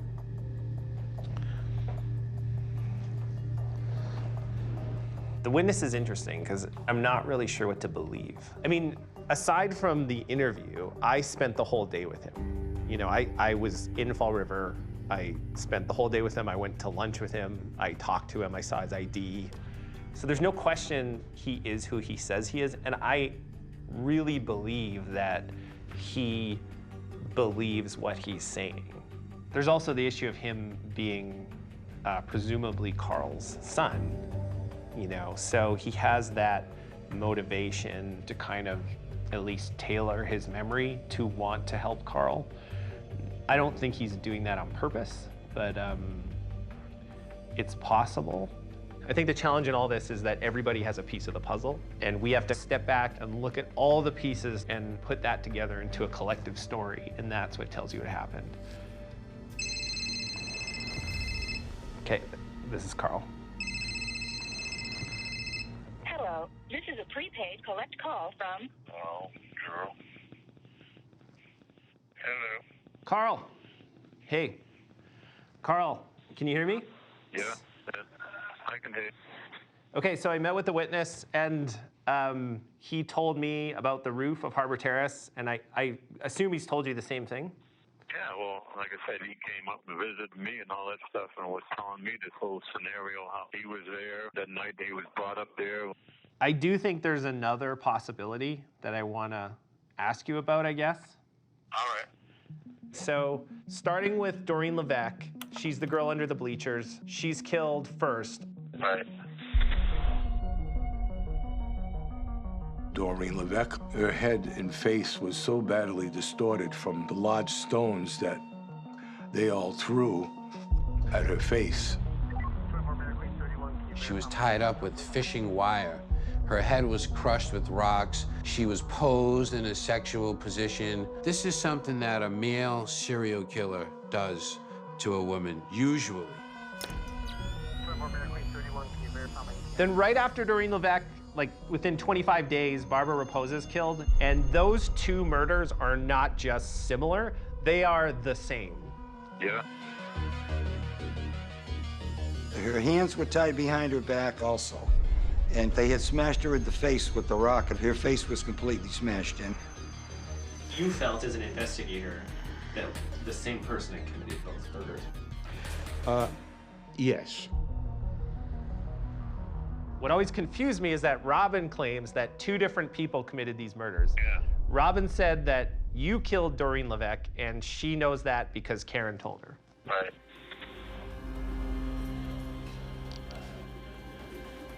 Karen, she said that Carl killed the girl under the bleachers. I insisted, nah, he just told you that to get you to walk right. And she told me she was there when it happened. And then she said that Andy killed Barbara Raposa. Yeah. Andy Maltese told me a story that angels carried him over Barbara while she was being murdered. It just seems very strange that Robin would be told by two different people about separate murders committed by different killers with no connection to each other. But when you look at the murders, they seem to be exactly the same. Yes, it is. It does seem very strange, doesn't it? You know, Andy, he always said he wasn't there. I always thought there was something about that that he didn't tell me, but I couldn't get it out of him. So I just want to put this out there. Yeah. I think Andy Maltese killed both Doreen and Barbara.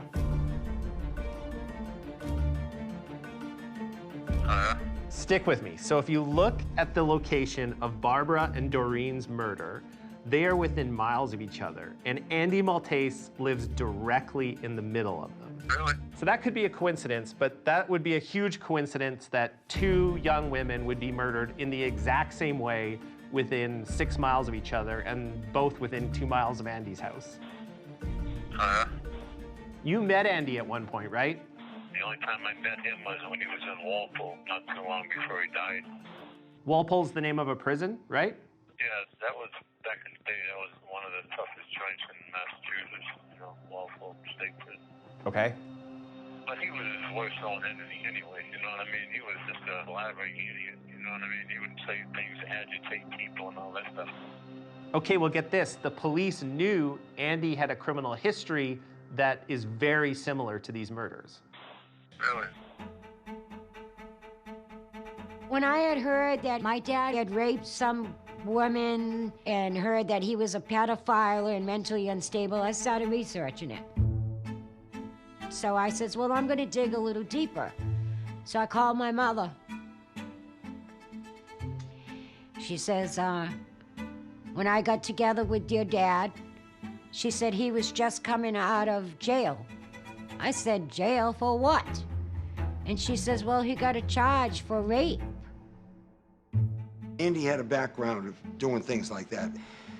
He was arrested up in the Freetown State Forest by the state police back in 1957 for picking up girls from a junior high in Fall River and taking them up to what they call the forest, attempting to rape or raping the girls. And my former station commander is one of the people that arrested him. He did some house correction time on that. Back then, things would slip through the cracks. We didn't have the computer databases that we have today. People moved from one town to the next, not just Andy, and there was really no way to track them. It just simply got overlooked.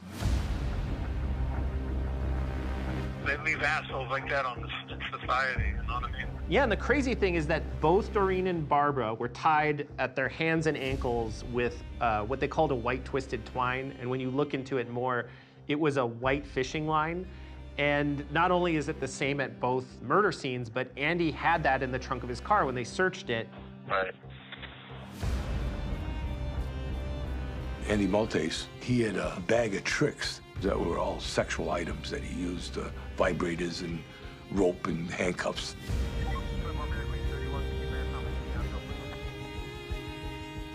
And I spoke to one of his victims, and she said that Andy would do the same thing to her.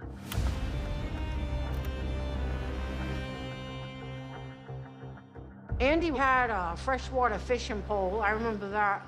He had rope in his trunk of his car with his sicko sex toys.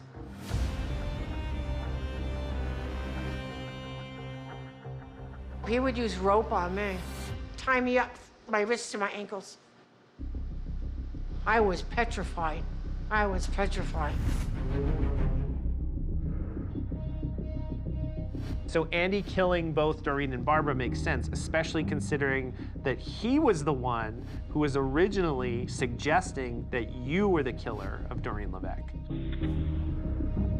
What? Andy Maltese, he knew a state police officer that I had worked with, and he went to the state police officer and said he knew something about the Levesque murder. So I met him one day, we snuck him into the state police barracks in Dartmouth and talked to him, and when he got there, he said, well, I don't really know anything. Didn't you consider him a suspect in the Doreen Levesque murder? Well, yes, but then he brought Robin and Karen Marsden in. They came out with the story about Carl Drew having done it.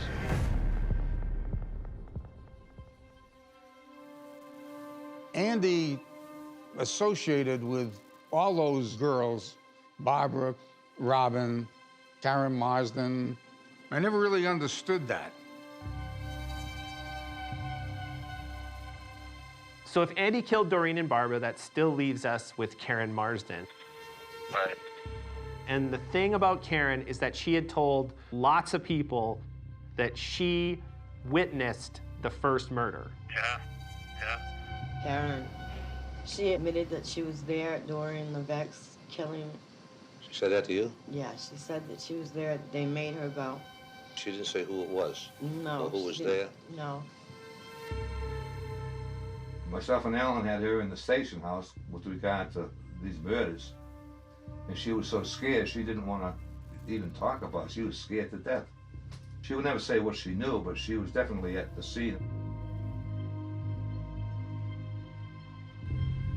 So in that case, Karen saw Andy kill Doreen Levesque and could potentially testify against him. And there's actually a record to support that. Karen's grandmother actually told the Fall River Police that Andy had threatened Karen before she was killed. Andy told her that he thought he might be arrested for the murder of Barbara, and that if he was, he felt Karen's safety was in jeopardy. So Andy had threatened Karen's grandmother that Karen might be hurt if he was arrested, Right. and the crazy part is that's exactly what happened. Basically, yeah.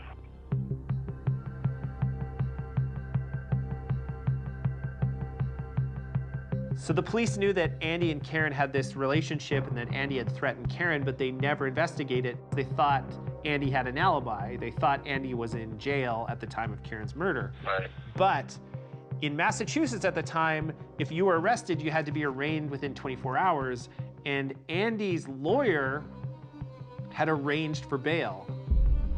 Really? The first time I met Andy, he was already in court. He was in the prisoner's area. So I went over, I told him who I was, told him to be quiet, and I told him I would either arrange for bail or I'd have to go see him at the jail. But whatever happened, just to be quiet. And he was arraigned, and I did arrange for bail for him. I even called the Fall River District Court, and they looked up Andy's records for me, and they confirmed that Andy was released on February 8th, hours before the murder of Karen Marsden. Hello? Yeah. Andy Maltese, his general demeanor was just almost accepting of his own behavior. You know, he didn't see the world the way you and I do. When you look at the autopsy reports for all three women, even though they never found Karen's body, they found her skull. And on Karen's skull, there was a crush injury. Essentially, her skull was crushed kind of right on her left forehead, which is exactly the same as the other two murders. All three women died of a skull fracture with a large blunt object. So as far as we know, Karen is killed in the exact same way as Doreen, the exact same way as Barbara, and Andy has a motive to kill her and no alibi for her murder. Right. So that still leaves us with the witness on the roof of Harbor Terrace. Yeah. Yeah. You remember being on the roof, and that's the murder that Carl is convicted of. Yes. He was not there. You're 100%. 100% sure he was not on that roof. How sure are you that Robin was on the roof? I know for a fact that Carl Davis and Sonny was on the roof. Carl Davis was holding somebody. And I'm pretty sure that was Robin.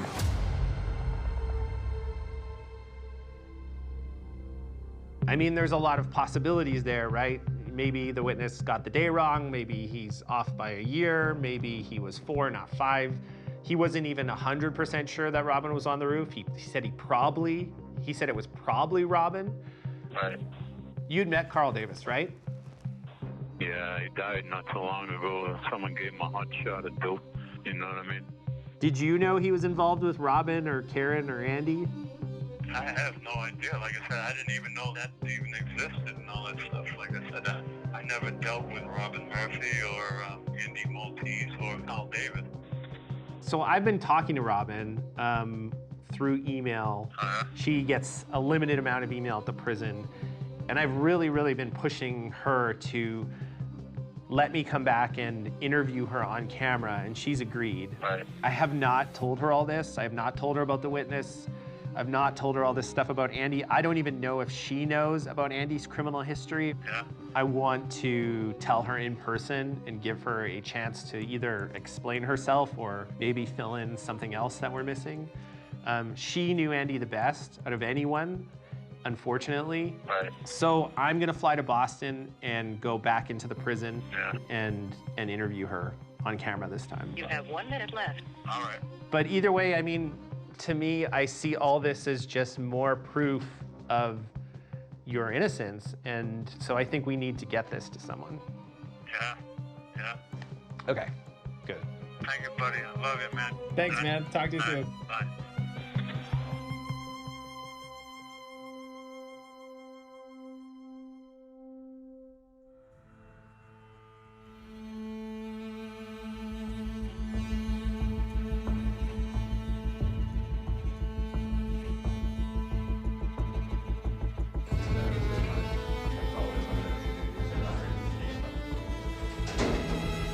There she is.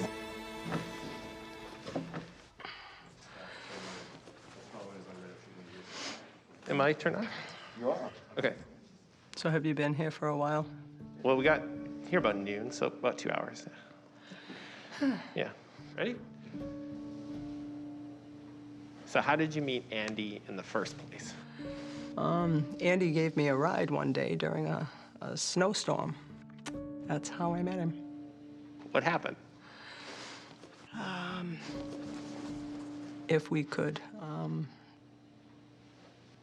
just move from that, I would appreciate it. Yeah.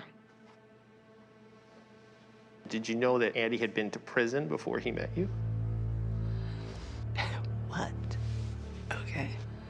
I never heard that before until this very moment. Did you ever suspect that he was involved in the Doreen Levesque? No.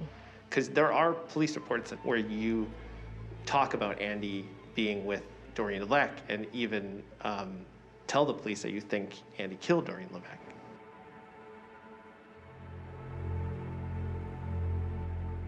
Do you remember that? I may have felt that way. I think that period of time involved a lot of odd things, a lot of strange things.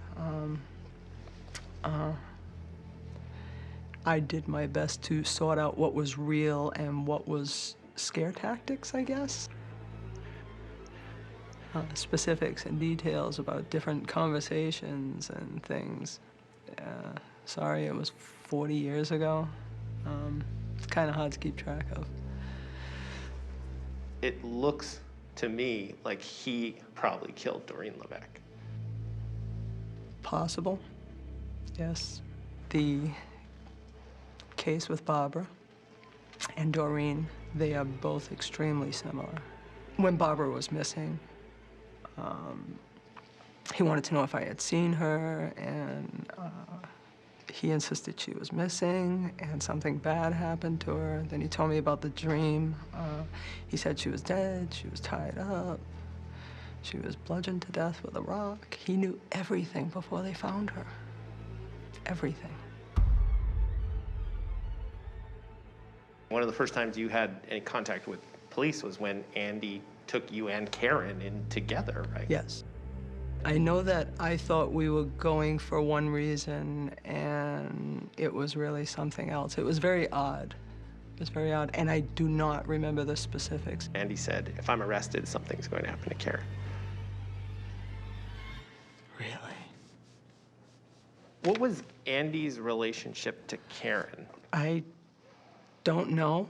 I know that when I was in the hospital, one of the many times I was in the hospital, Andy came in with Karen, or Karen came in with Andy, and I was curious what they were doing together. And she said, oh, he just gave me a ride.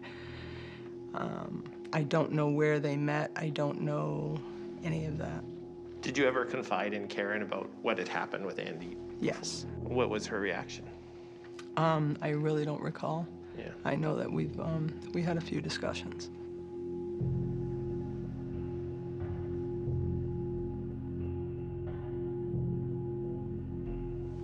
I remember seeing him in a one-piece pajama set. He was knee-high to a grasshopper. I talked to him, and he said that he was on the roof of Harbor Terrace and saw you arguing, you, Karen, and Sonny, and Carl Davis.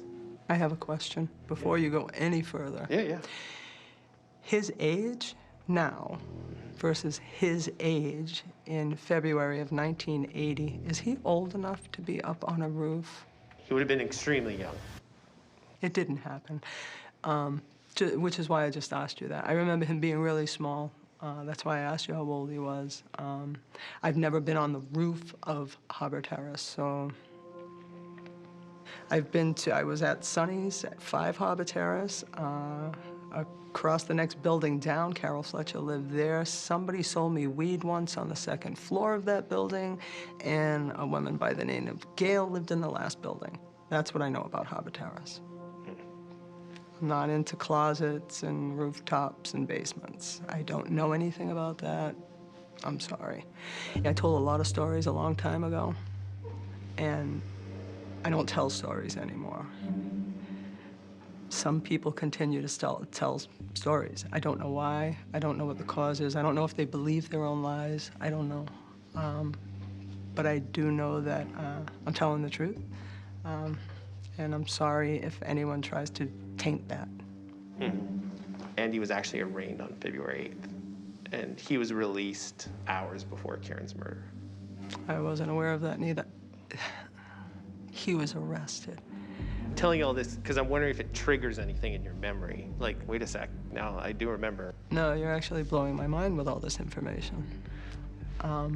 I did not know any of it and wasn't aware of it, certainly, but I never even considered it. What do you think now? Do you think it's possible? I think that, do I think it's possible? Anything's possible. Anything at all is possible. It seems like he had so little insight into what he was doing that he'd almost traumatized you to make you feel like you were complicit in what he was doing. Right. You know, is that, you think that's accurate? I absolutely do. Before he passed, he sent me a letter from prison, and he said he only tried to make a woman out of me. I think that for someone to say that about an 11-year-old, 12-year-old, you know, he had a rifle in the trunk of the car, and he took it out one day and shot at my feet. And initially, I remember feeling, like, really afraid. And he was like, oh, I was only kidding. I've never forgotten that. And I believe I told the police about that.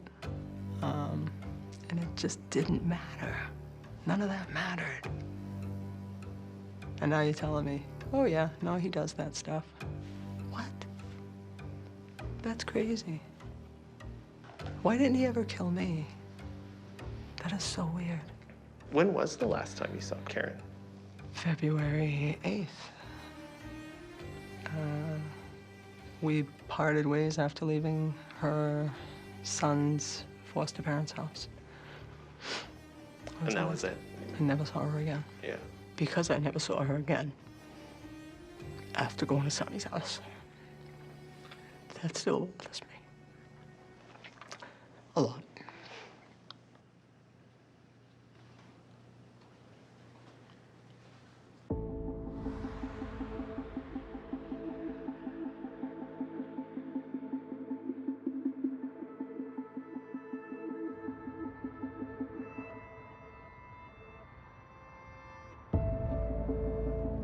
That's what's so complicated about this entire, history of the Fall River Satanic Cult murders. I mean, who are you gonna believe? There may be things that I don't want to talk about, but that's for personal reasons. Not because I have anything really to hide. But I've been telling the truth for a long time. It's not sensational.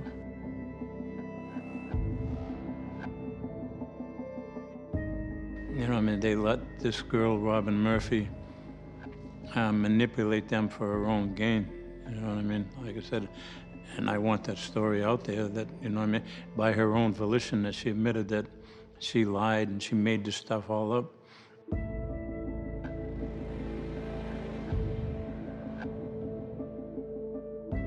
The DA acquiesced to the need for public closure and didn't necessarily have the interests of justice at heart.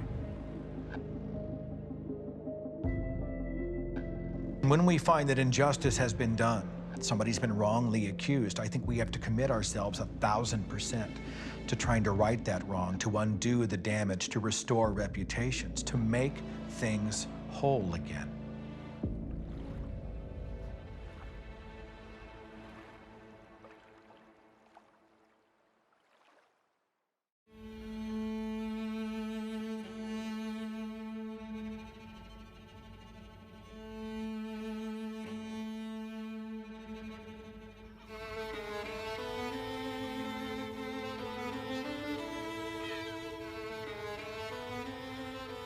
Trying to get like the innocent projects to really step on and all that shit.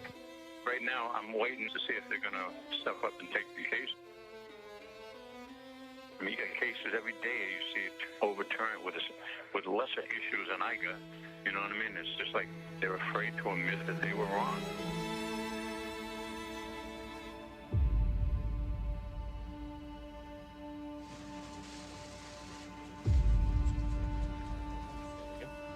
At the present moment, we have 43 domestic cases of the coronavirus. 6 Americans have lost their life to the coronavirus, and on behalf of the President and all of the American people, we extend our deepest condolences. Because of the President's strong leadership and all of the hard work that our public health professionals have done at the local, the state, the federal level, the immediate risk to any individual American has been and does continue to be low.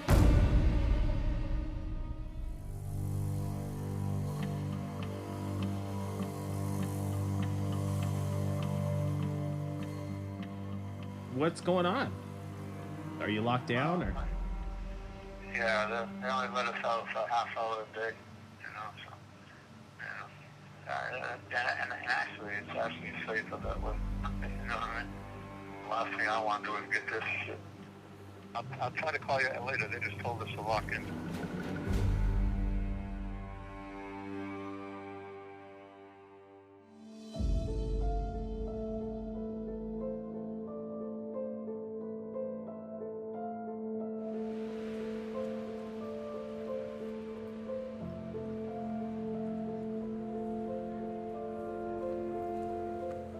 We've already seen 126,000 deaths, with infection rates rising rapidly. You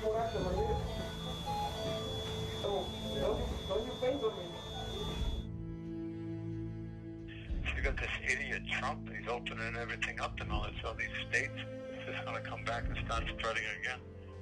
It's going to disappear. One day it's like a miracle, it will disappear.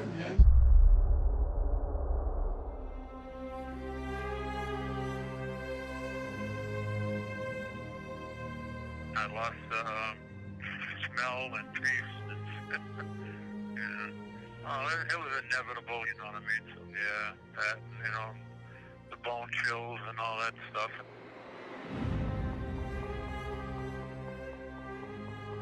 Are you getting any treatment? No, I'm good. Yeah, I mean, I didn't want to deal with all that stuff.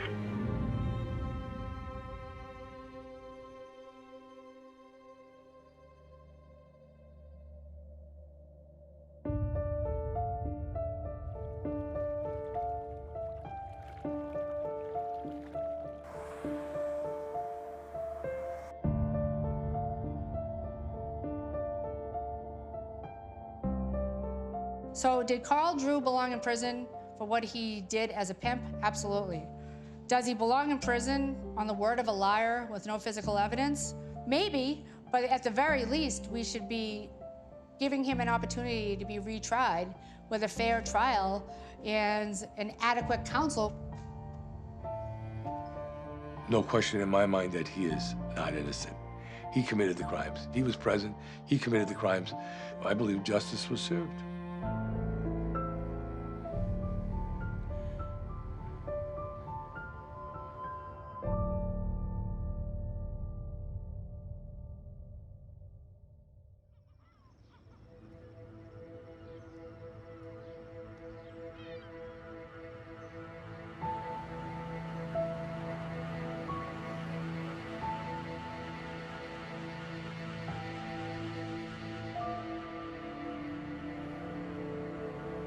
My first impression was that the case at trial appeared to be a mess.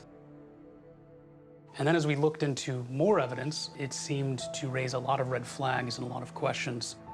I think that the evidence that Carl has uncovered over the past 30+ years and that this documentary has uncovered is compelling and significant evidence that Carl did not commit this crime.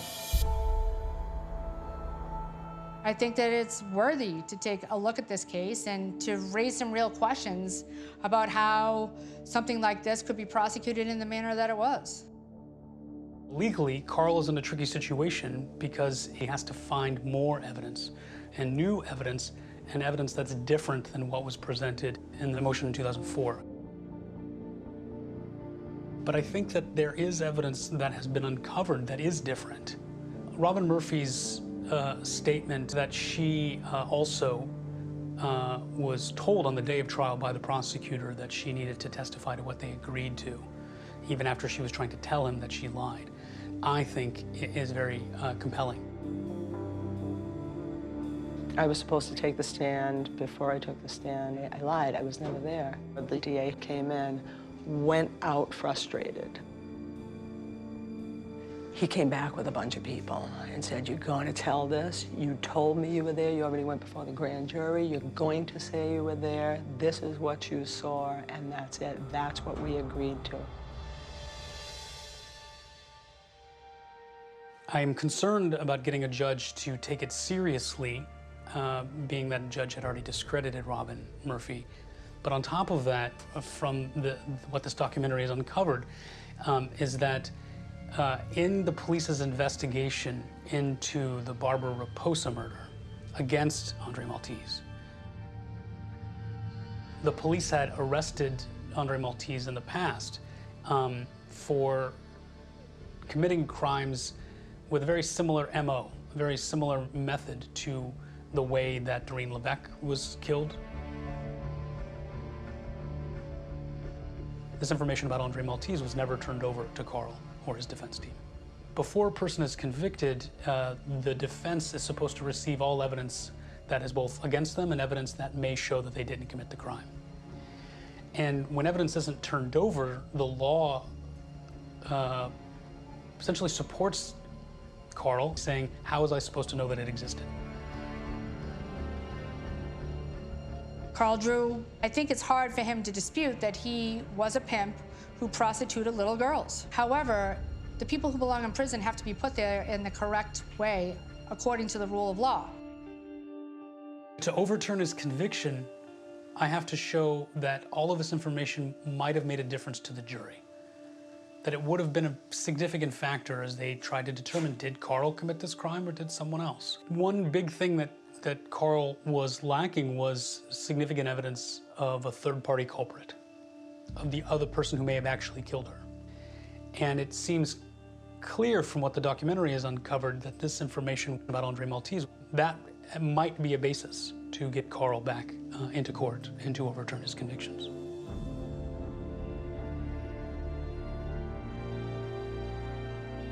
We need to file a motion for new trial.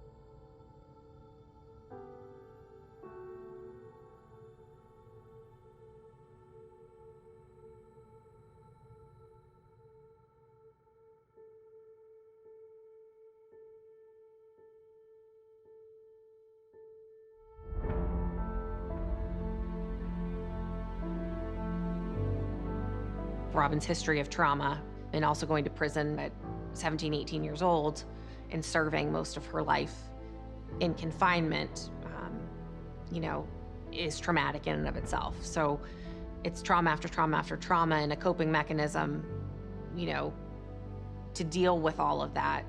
You know, I think she doesn't trust people, so therefore she comes off as untrustworthy to the parole board. You've woven this web of deceit and storytelling that I can't make heads or tails of what even the surface of the truth is in this case.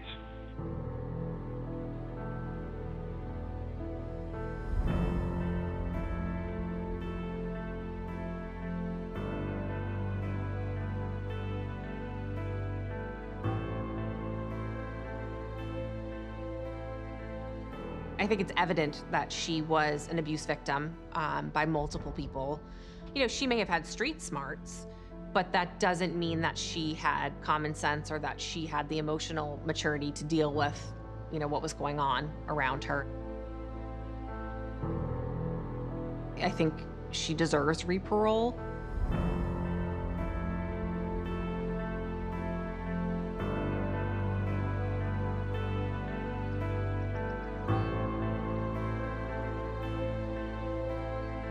Here's what's so sad about this case. What you absolutely know for a fact is that you had these men who were victimizing teenage girls. I mean, that alone should have provoked some sort of investigation. These were all girls that should have been offered some sort of protection.